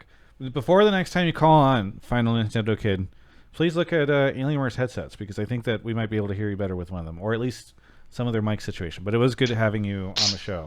Oh, that sounds great. Do you have a link that I can use to yes to get a discount? Alienware.com/Travis. Thank you for asking. That's a great place for you to check it out. Either way, thanks so much for the call, and we'll catch you next time. All right, see you. Travis, can you read my the name of my sock brand? No, it's backwards. I have that sock. What does it say? I can't read it. Mark, I think we're ready for a break. Speaking of Grubhub, okay. Let's talk about Grubhub. So this weekend at the LCS finals at FanFest, we are going to have presumably, unless any of them back out, we should have representatives from all 3 teams participating on stage like we did in Houston. So it should be very fun. If you want to see the team owners and team representatives all talk shit to each other, come by, watch in person. It's at FanFest at 10 a.m. Chicago time. If you want to watch live, it will be on this stream right here at 8 a.m. California time or Pacific time, and then translate that out to whatever time is yours. This is super cool. Mark and I had so much fun doing this show in Houston, and I think it's going to be really cool to do it again in Chicago. I've heard that the stage and everything is even cooler this time because it is outside, so they've been able, I think, to build out something that's even bigger. So please go check it out. Then come say hi to me and Mark, and please also talk to me. The last time I did this, there was just a line of people that came up to me afterwards and just said how much they love Brandon Sanderson novels and how much I've gotten them hooked on that. So please feel free to do that again, because it's always really cool to hear how many people get into Brandon Sanderson novels. It's very funny. Either way, thank you so much to Grubhub for creating that show for us and the spot place for us to do it. Again, 10 a.m. at FanFest on Saturday. Please be there, because if nobody shows up, we're definitely not going to be able to keep the sponsor for next year. That would be very much of a bummer. Mark will have to get rid of that hat. They'll force him to get rid of it. Okay, let's get on to the next caller, shall we? Okay, Mark is off to go grab him. Thank you to Jado, Diego, Alexis, Bellavita, I'm Benny OG, Crilly58, and Aldrena Orange for gifting a sub to Spica. I'm sure he appreciates that very much. ProStar, Valkyrie, Pac9. I think I got everybody else. Fredo, Retro. Maybe I didn't, but hopefully I did now. Thanks everybody for doing that. Mark is not muted. He's in a different chat, but thank you, Twitch chat, for keeping out for that. I will be in Chicago. Is it possible to bring a take on Hotline League? Yes. We'll be taking takes from folks there. So really appreciate it. Numi screaming at chat to tell people to show up for live Hotline League when she will not even be there for live Hotline League. So the irony there. Dueling one. We have 2 takes about EG coming up. Really? Again? Yeah. Okay. Because someone else said they wanted to do it. So I was like, you know what? Let's do it again. All right. Let's introduce number 1. Brandywine is here. Brandy, where are you calling from? Calling from Southern Oregon. Southern Oregon. And what is your take for tonight's call? So my take's it's kind of in a similar vein to the last caller, but it's about EG. I think that Danny stepping down is not going to negatively affect EG, and if anything, they'll be better. And not because Danny is a bad player. I think he's actually an incredible player, but who I do want to see more from. But ultimately, the EG style of play only requires someone competent in the ADC role, and as NintendoKid pointed out, Kaori is pretty competent in the ADC role. And on its own, kind of like Revenge said, that like it's one that can sub in a little bit easier than other roles, just because it relies a lot more on the micro than the macro synergy. And plus, as great as Danny is, playing with someone who's struggling with mental health would be, tough for Danny and tough for the rest of the team as well. So, yeah, that's the take. All right. Contender number 2 is horizoncasts. Horizon, where are you calling from? I'm calling from Houston, Texas. Houston, Texas. And what is your take? So my take is the opposite take, and it's that EG is probably in a lot of trouble, and Danny's kind of put them in a bad spot. And it's that now that he stepped down from the starting roster, it means that they're highly likely to lose to 100 Thieves, which is going to force them into play-in stage and Worlds. And it's highly likely that they're going to be knocked out there, given the state of the game and how rough relationships will be with the team and Danny. Mark kind of hit on this earlier. It's a really short time between now and the play-in stage, and they're already like fatigued from MSI, I think. And I think it probably would have been better for them if they had managed to keep him in. They wouldn't have been worse off. I think with him being in it, worst case scenario, they lose and they go to play-ins anyways. Best case scenario, they win, they lock in group stage, and then they have even more time to give Danny to recover. But I think in the situation they're in now, his relationship's probably going to suffer because they're going to be looking sideways at him like, yeah, we're here because of this decision. Okay, so here's what we're going to do. I'm going to give both of you another chance to respond to each other, and then I'm going to make Revenge decide which side he agrees with more. Judge Revenge will weigh in on his right. Okay, so Brandywine, you just heard Horizon's take. What do you think of it, or why do you disagree? What are your issues with it? Yeah, so my issue is that keeping Danny in, because this is kind of what we're comparing, is whether we keep Danny in or whether we go and sub him out, give him a chance to recover. One, it's not going to serve them very well in the immediate future in Chicago, partially because of like the champion pool issue that we talked about with Danny, and that has also been mentioned in interviews, kind of. I think by Inspired or someone, but and then partially because the piece of these guys haven't had any rest since spring, and so if you have someone who's struggling with mental health, and they haven't had a break since spring. I know that was kind of a big topic of conversation at the beginning of the split. Then it's just not going to go well. Whereas this fresh person, especially since ADC as a role, you know, you kind of have to have synergy with your support. That's true, but like synergy with the rest of the team isn't.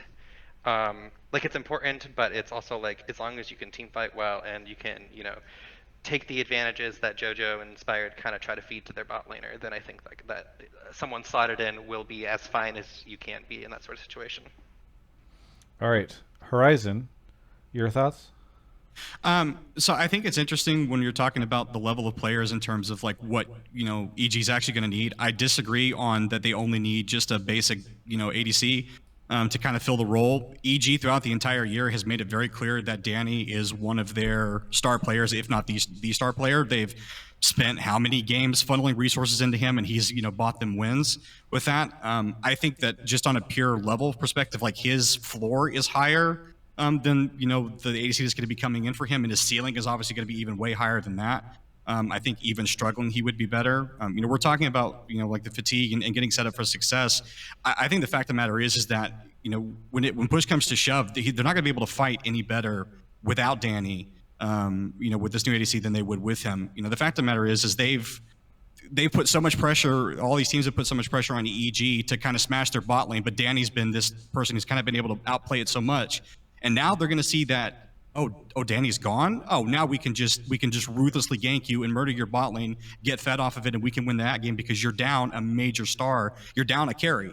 And I think Vulcan, you know, as great as he is, he's, you know, even in the best of times struggled to keep Danny alive in a lot of these big team fights. And, you know, Danny is this team fighting monster, but now he's going to have an ADC that doesn't have the reps, hasn't played with the main roster, hasn't played against competition like he's going to get against 100 Thieves. And I think that they're going to end up in a worse spot at the end where now they're probably going to lose to 100 Thieves. They're going to get stuck in play-ins, and everything is going to catch up, and they're going to be thinking, man, if only we had just stuck it out one more week and gotten into play-in or into groups, and then we'd have had all this time to get everything ironed out. So I think at the end, the replacement's not going to be enough. Revenge. What do you think of both sides? Yeah, so I'm going to have to... I think I'll just reply to first... the anti-Danny call, I guess. I think that the champion pool issue thing for Danny has definitely gotten blown out a bit too much by fans, like blown out of proportion. I mean, Danny still showed in the series he had enough answers, despite I'm pretty sure like in the 10 games that were played between TSM and TL, Zeri was banned 1, 2, 3 because of Danny. Like he was not allowed to get that champion for 10 games. I'm pretty sure.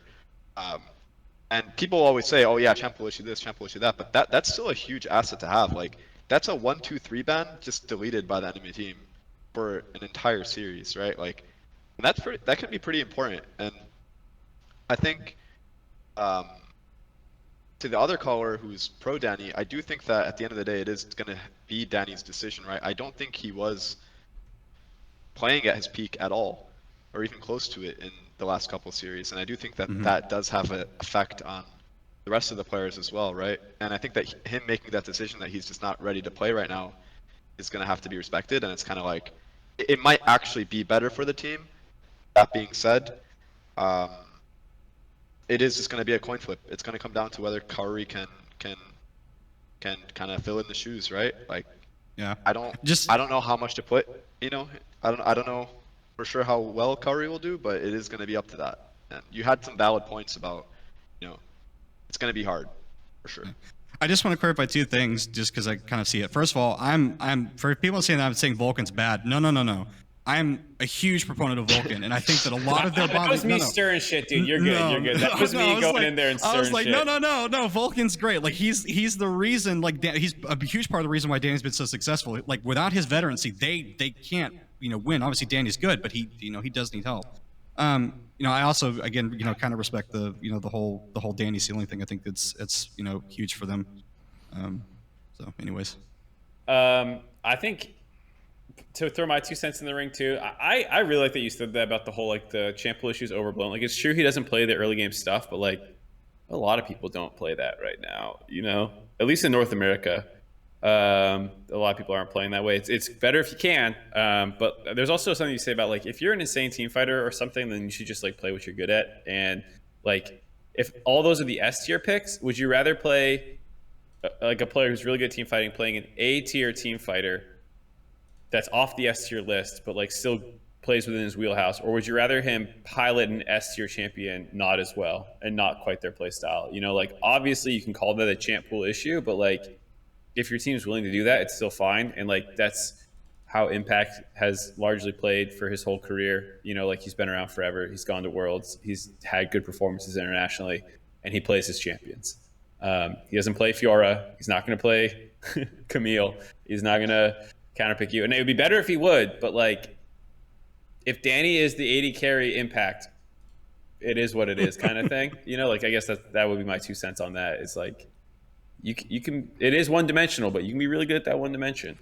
Hey, I while we're on the topic of Danny, I just wanted to throw this at you, Revenge and Mark, but there was somebody who wanted to come on the show, wasn't able to make it, and DM'd me. Don't ever do this, by the way. Everybody does this. I'm just making an exception in this one case. Please don't DM me or takes. I'm not going to do this again in the future.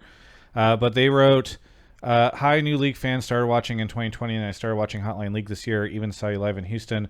Not sure if there'll be a Hotline League tonight, but I thought it would be interesting to talk about how analysts in the community have been very negative on Danny since MSI, and how TL got baited into this and focused this in their best of 5. Basically saying like TL's whole game plan was to shut down Danny, and they went full in on it, and then it didn't really work out because the rest of the team was able to work fine on it. I thought it was an interesting take, so I'm kind of curious if you guys have any thoughts on it. Revenge, maybe I'll throw it to you. I mean, I don't think people were putting Danny down very much. Like maybe right after MSI, they were just saying that he had lane phase issues. Which I mean, it kind of goes into the champion pool discussion, right? That you were saying is a little overblown. I mean, I think the champ pool discussion thing popped up way more recent. It was mainly after the C9 series, after Berserker said it in the interview, and then everyone just kind of like jumped on it, like, oh yeah, Danny has a shit champ pool. Oh my god. And it's like, yeah, I just don't really believe it's like a huge deal, and I don't necessarily think it's that true. I do think that I don't know. I just do think that he proved this entire year, or this entire split rather, that he was like one of the best ADCs, if not the best ADC. And I just feel like that's why, like, to the caller's points, right? Like, I do think that Danny at his peak was what carried EG in a lot of games, and I think it's what made them look as insane as they did. And that's why it is definitely concerning if Kaori comes in and isn't anywhere close to that peak. I'm not sure if they're going to be able to take down the teams that easily, right? And yeah, that's kind of what I have to say about Danny. Like, I think that he was probably their best player at this split, or maybe Inspired was actually. I think he was their second best player at this split, actually. Awesome. Okay. Thank you. One thing I'll throw in too is about getting baited by TL. TL's mid to late game just sucks.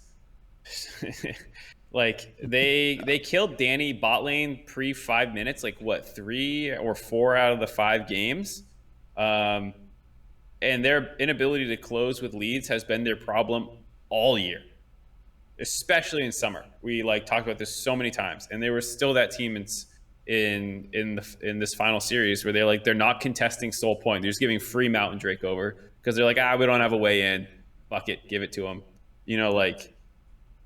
That's not getting baited by Danny. That's just not being a great mid to late game team. By the way, if you guys haven't picked up on what Mark's blame game will be about this week after this 2 hours of this episode, you could probably get an idea of what it is if you think pretty hard. Anyway, Horizon and Brandy, thank you guys so much for the calls. Starting with you, Brandy, anything you want to shout out before we say goodbye? Yeah, I'll just shout out your sponsors, Alienware, Grubhub, and shout out to my Clash team. We lose a lot, so thanks for having me on. Awesome, thank you. And Horizon? Similar for me, just a shout out to Alienware. We're actually going to be using a bunch of their products for a collegiate land that we'll be doing soon, so that'll be a prize for us. And then myself, I'll be at Chicago, so I'll be doing all kinds of fan crowd stuff. So I'll have a sign, I'll do interviews, take pictures of you guys, like the same way I did with Houston. So I'm looking forward to it. But thanks for having us on. Awesome. Thank you so much. And always cool to see more content creators in the space. Thank you, guys. Catch you next time. All right. Mark is off to grab the next caller. K-Mag, thank you for the Prime How are you holding up, Revenge? I know it's getting kind of late there, right? Or you stay up late? I stay up pretty late, but I'm doing good. Thanks for asking. Okay. Are you looking forward to having finals in your neck of the woods? Yeah. I've never been to an event, so it's my Really? first event. That's Wait, crazy. really? You never gone Yeah. to any of the like just for fun even? Never in my life. It's actually not that surprising. A lot of pro players don't go if they don't make it, and you're still early on in your career. And so, but it is always kind of surprising whenever you hear something like that. So I was close to going to the Houston one. Yeah, I honestly it would have been a banger, but I didn't go because I was actually too sad. My split was like too sad. I just didn't want to go, but I definitely regret not going. Yeah. I was gonna say I made a similar mistake early in my broadcast career, 2016 Worlds. I could have gone to the World Finals, and I was like, I'll just come next time it's in North America, even if it's 4 years later. Like I'll still be around. And then it's like fucking COVID, and it's in China for like 4 times, and like I realized I was being a fucking idiot. So you should definitely, if you're not gonna go to like everyone should go to World Finals if they can. Every pro player should take this opportunity because you don't know when you're getting it again. I'm definitely gonna go to the Worlds. I'm definitely gonna go to World Finals, and I'm gonna try to go to the Worlds in New York. I even want to ask Riot. I haven't asked them, but I want to ask if I could do content for them at Riot for Worlds, like something like that. But we'll see. do how it that soon, goes, but and make sure you can get tickets because they're really hard. Based on a tweet I saw today, even Mark was having a hard time getting tickets for New York. So okay, yeah, I'll I definitely would look into it. Okay, Numi is here. Numi, where are you calling from? I'm calling from Southern California. From Southern California. What do you want to talk about on the show? I'm here for like drama, really. I'm here for content, but this is my C9 take. I think Berserker will win.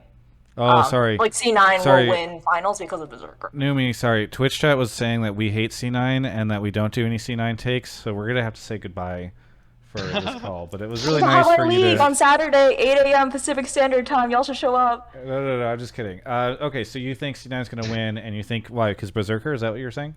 Yeah, so I think Berserker has really improved a lot from Spring Split. I think his positioning has been really, really good. I almost rarely see him out of position in like really huge team fights, mid to late game.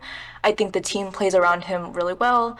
I think he's enabled by Sven, who was a former ADC, now support, who has helped Berserker not only from like just viewing the game differently, but being a better ADC. And I think the team plays around him really well. I think if C9 will continue to win if they play around Berserker. So remind me again, you went to LCS a couple of times, and didn't I see Peter Dunn in the chat? Didn't he help you do something with the EG folks? I'm here for content. Okay, I'm here for drama. Okay, I actually don't know why Mark told me, but because if I recall, you like EG helped arrange a situation where you could meet one of the pro players when you went. So I'm just surprised to hear that you're now betraying them by predicting C9 to win this weekend. First Mark calls me out for not, or first Travis calls me out for not going to Chicago, and now he's calling me out for coming on Hotline League. I'm just gonna stop coming here. Thank you, Travis. You can hang up on me now. What were you saying, Mark? Why did you pull her?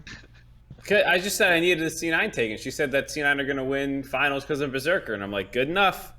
And here we are. Well, this is the funny thing. People get angry at us because they're like, there's no C9 takes. And then somebody calls in and they're like, I think C9's going to win. And everybody's like, that's an obvious take. And it's like, okay, well, what do you guys want? A take that's like C9's going to lose? I don't know. And then we all disagree with it. You know, know, it's it's like, I don't know. I mean, it's a pretty ridiculous. base take. Like, yeah. pretty good alt meta, and Berserker is completely 1v9ing. I don't know. Well, base take. let's broaden it out to be a little bit of how shocked should people be by C9's turnaround in playoffs? Because it has been pretty crazy. I mean, earlier, Mark and Revenge, you guys were like gooning over the situation about how good they look right now as a team. So what, I guess the question is this wild? Like how quickly they got good over the course of just a couple of weeks? You can go first. Yeah, I was gonna say they got a lot better kinda out of nowhere, and it was surprising to me because they were in the regular season, they had a good record, but they lost a bunch of games, or they won a bunch of games that were pretty close to losses. And then they had the 5-game series against CLG, and CLG is no slouch, but like, I just don't know what happened between like start of playoffs and EG and 100 Thieves series, where they're so much better than everyone. I think Fudge has been incredible in playoffs. He's probably like the single biggest player turnaround, but like they have soul laners who have really good picks to exploit enemy teams. Blabber has been winning the coin flips, I guess you could say. He hasn't been flipping the game and losing or anything, like doing any troll shit that he sometimes does. And then bot lane, you know, like Numi said, is incredible. Berserker is an absolute stud, and Sven has been good. I really don't have too many complaints about Sven. So yeah, I don't know where it kind of came from, but they look really good.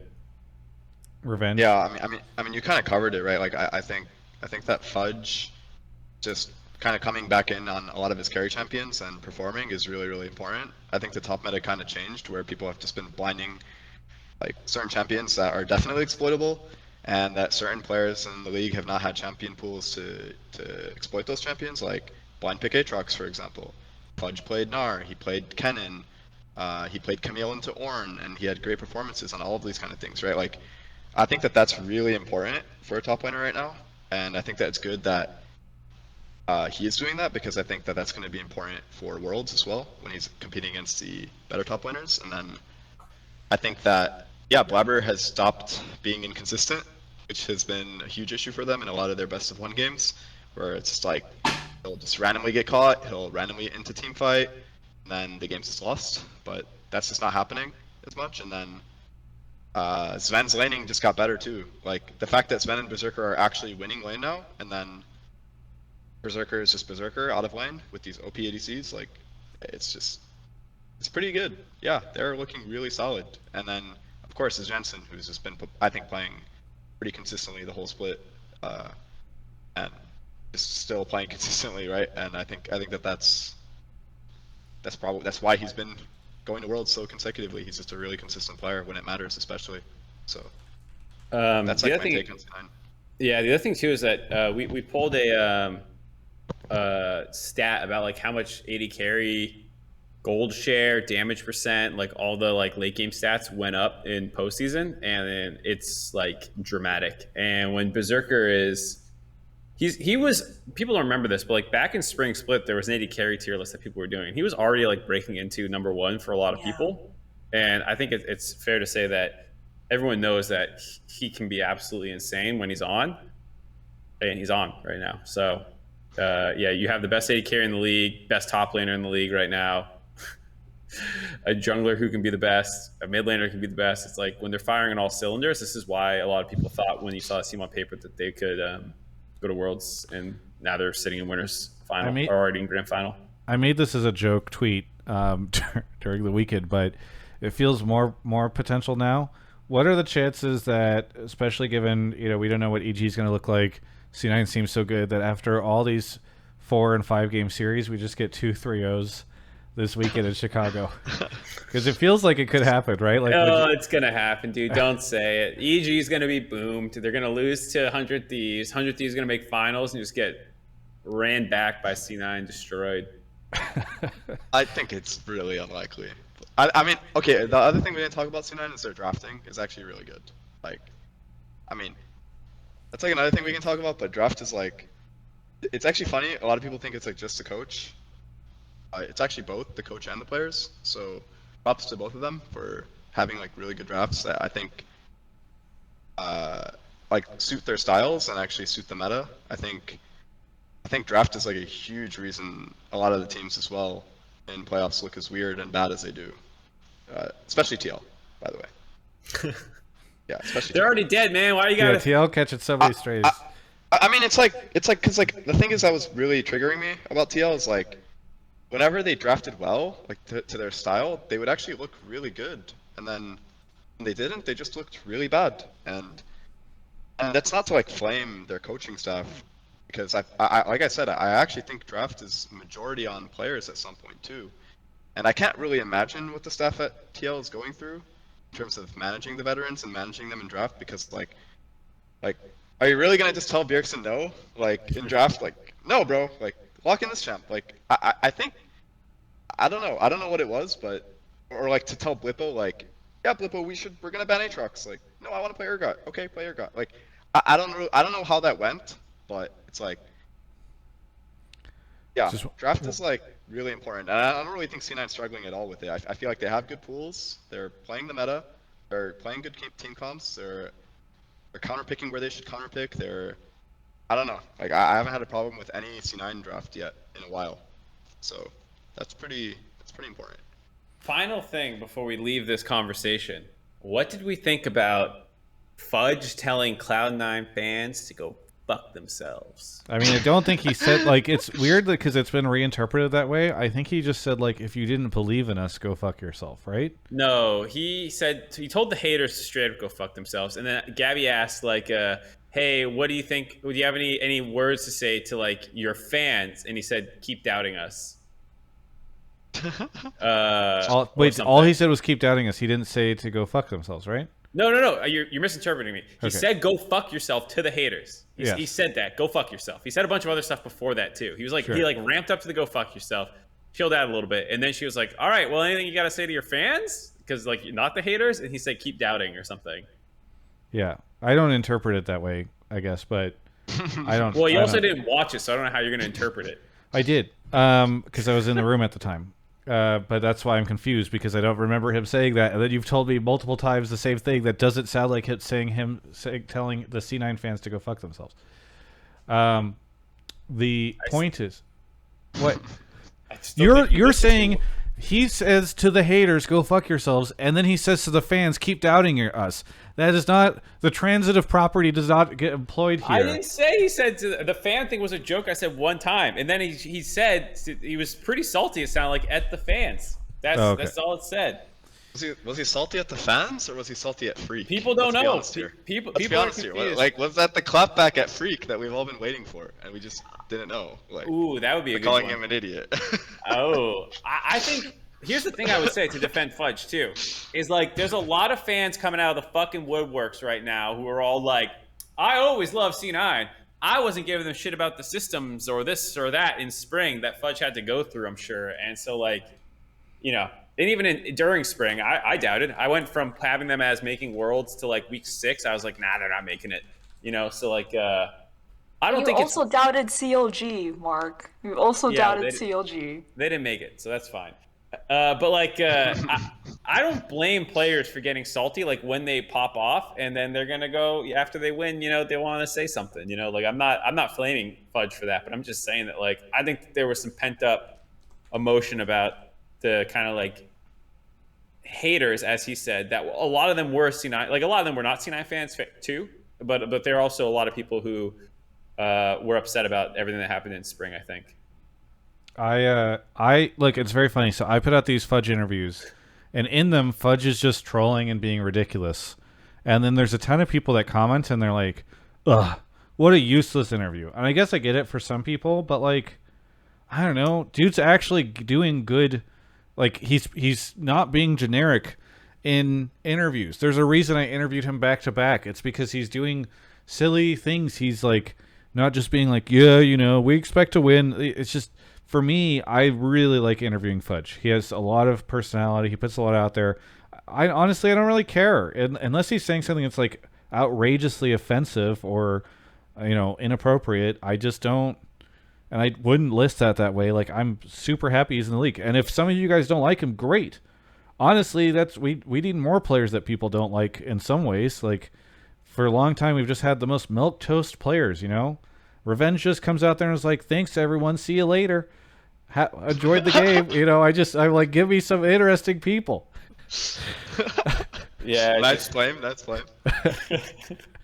I mean, the only thing I'll say is... I can't. We were losing too much. I can't have too many hard takes. No, I'm just kidding. You put out a ton of personality. You and Gyoto, especially, all your little back and forth. It's been good. I was just trying to poke fun, but... I will also say, like, the only thing is that, like, there are sometimes young people in the audience and watching at home. Like, there was a cast. There's been a couple times where I'm casting. I look out in the audience and there's like a child, like an actual like 6-year-old or under child, like right there, and I'm like, I'm not swearing today, Mark. And so I will say that there's times where like I understand why people do want you to pull back. Yeah, as Net's saying, there's always people.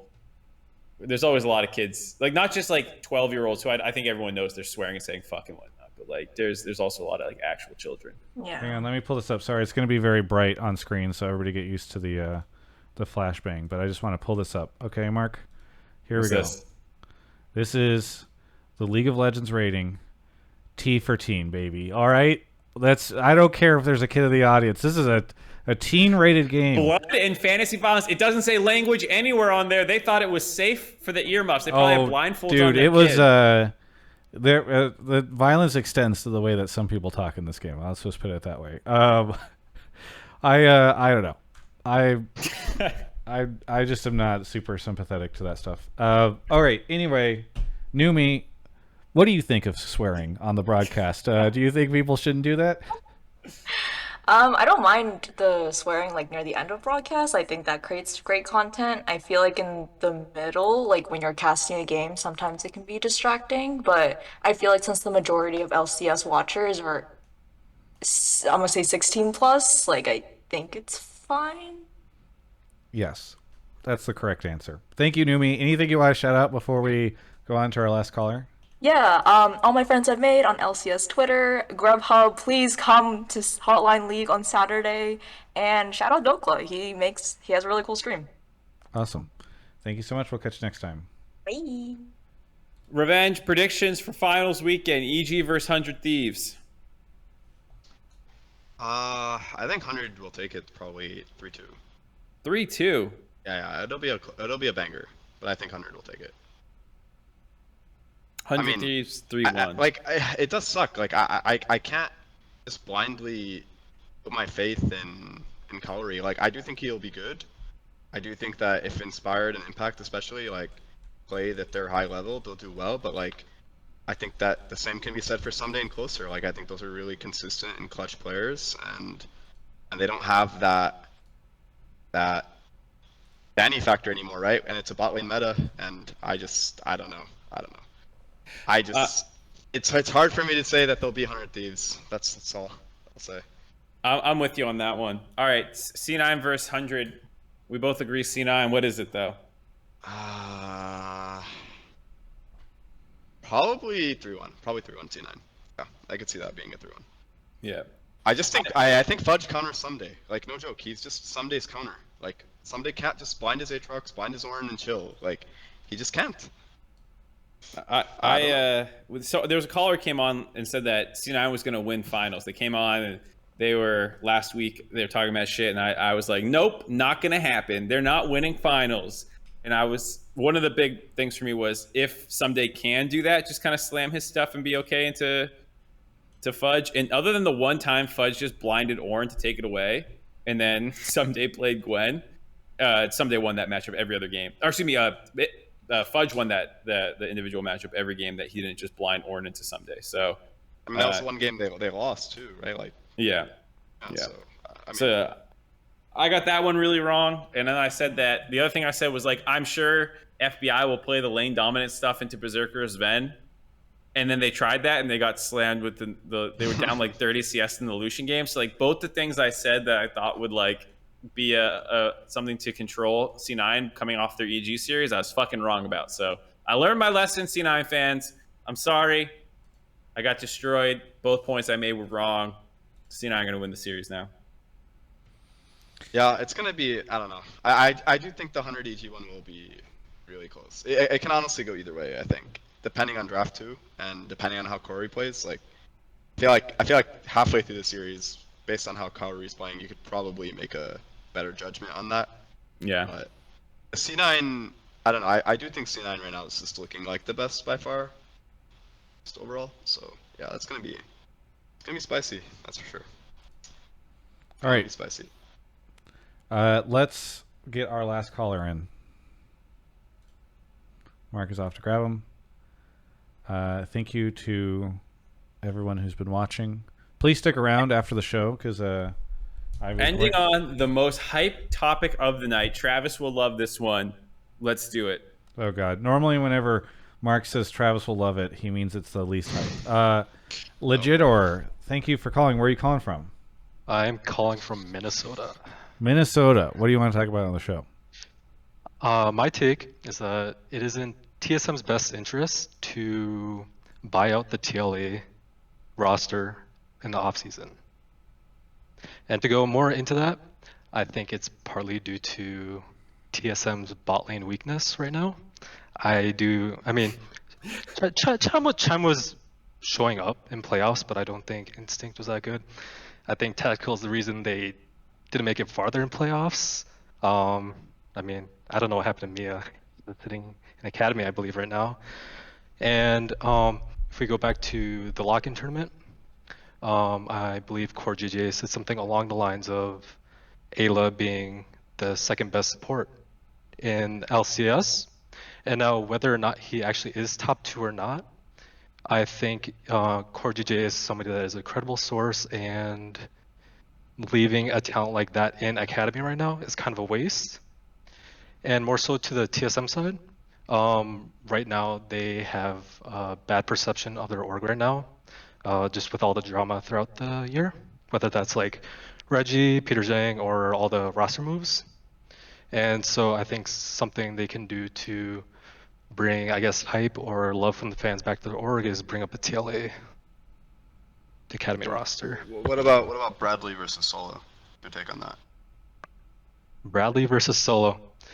I want. I'd rather have. I would say I'd rather have Solo. You're right, but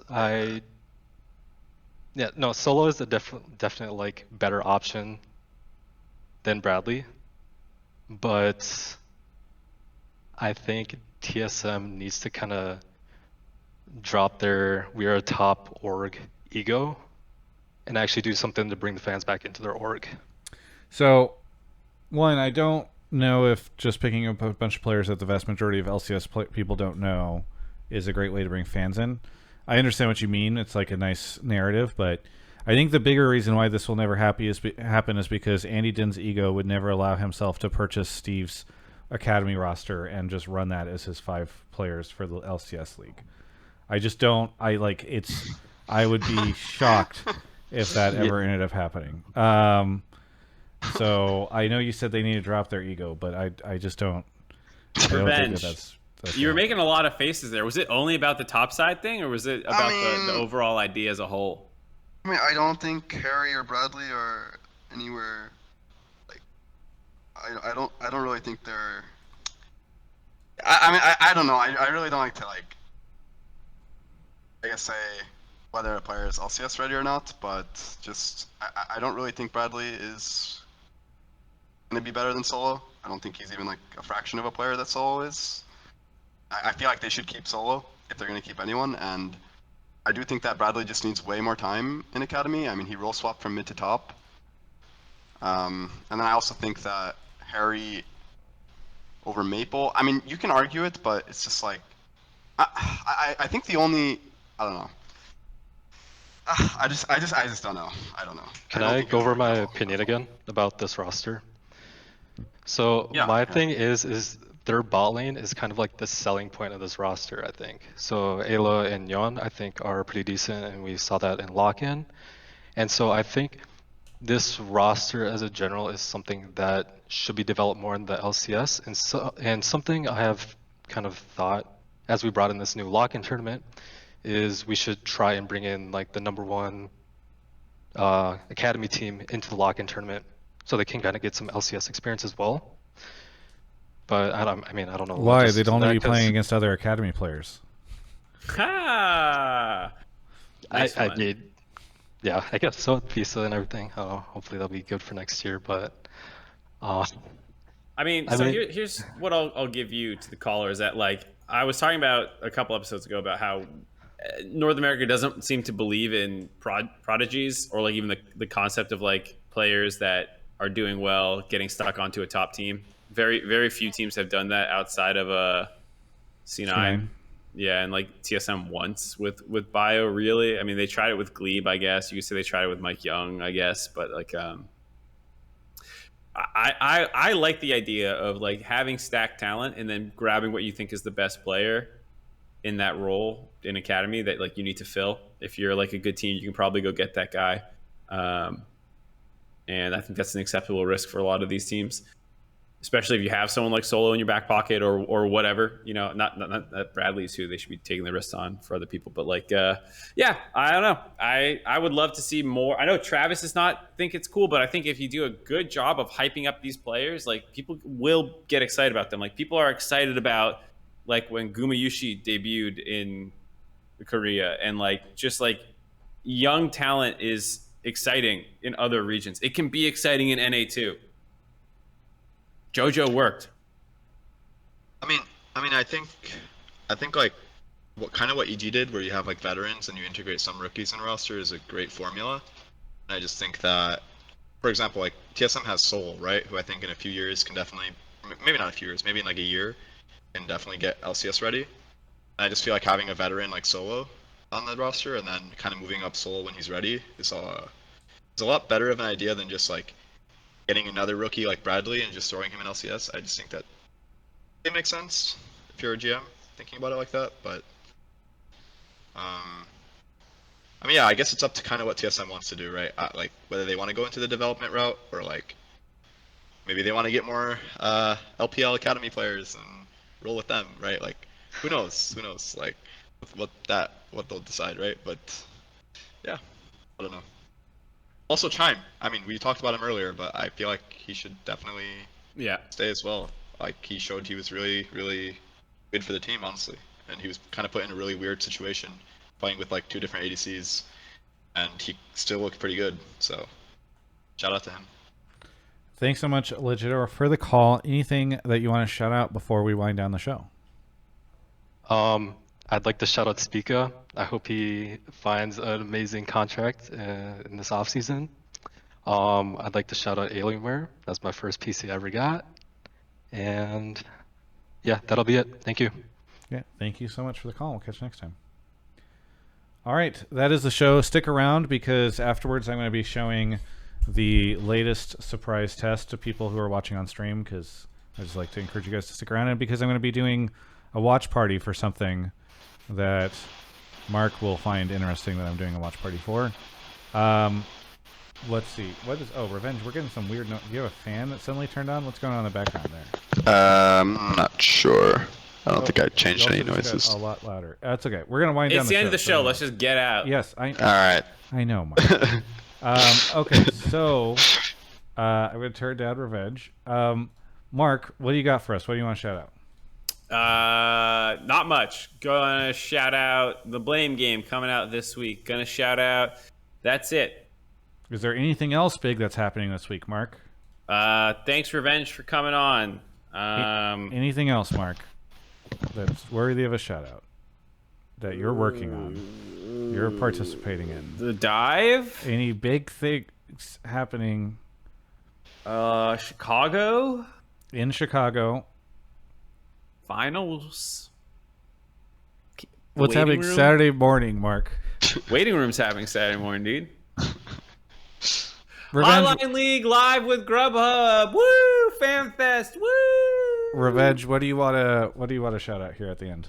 Yeah, shout out you guys for having me, and shout out actually Riot for having me that one day for the TL 100 Thieves series. You did really great that day, by the way. That was really fun. Thank you. Shout out to everyone who also like supported me that day too. I got a ton of support from a bunch of you guys, so thank you. Yeah, it was very fun. Okay, cool. I think that is the show. So thanks everyone. Be sure to watch Live Hotline League.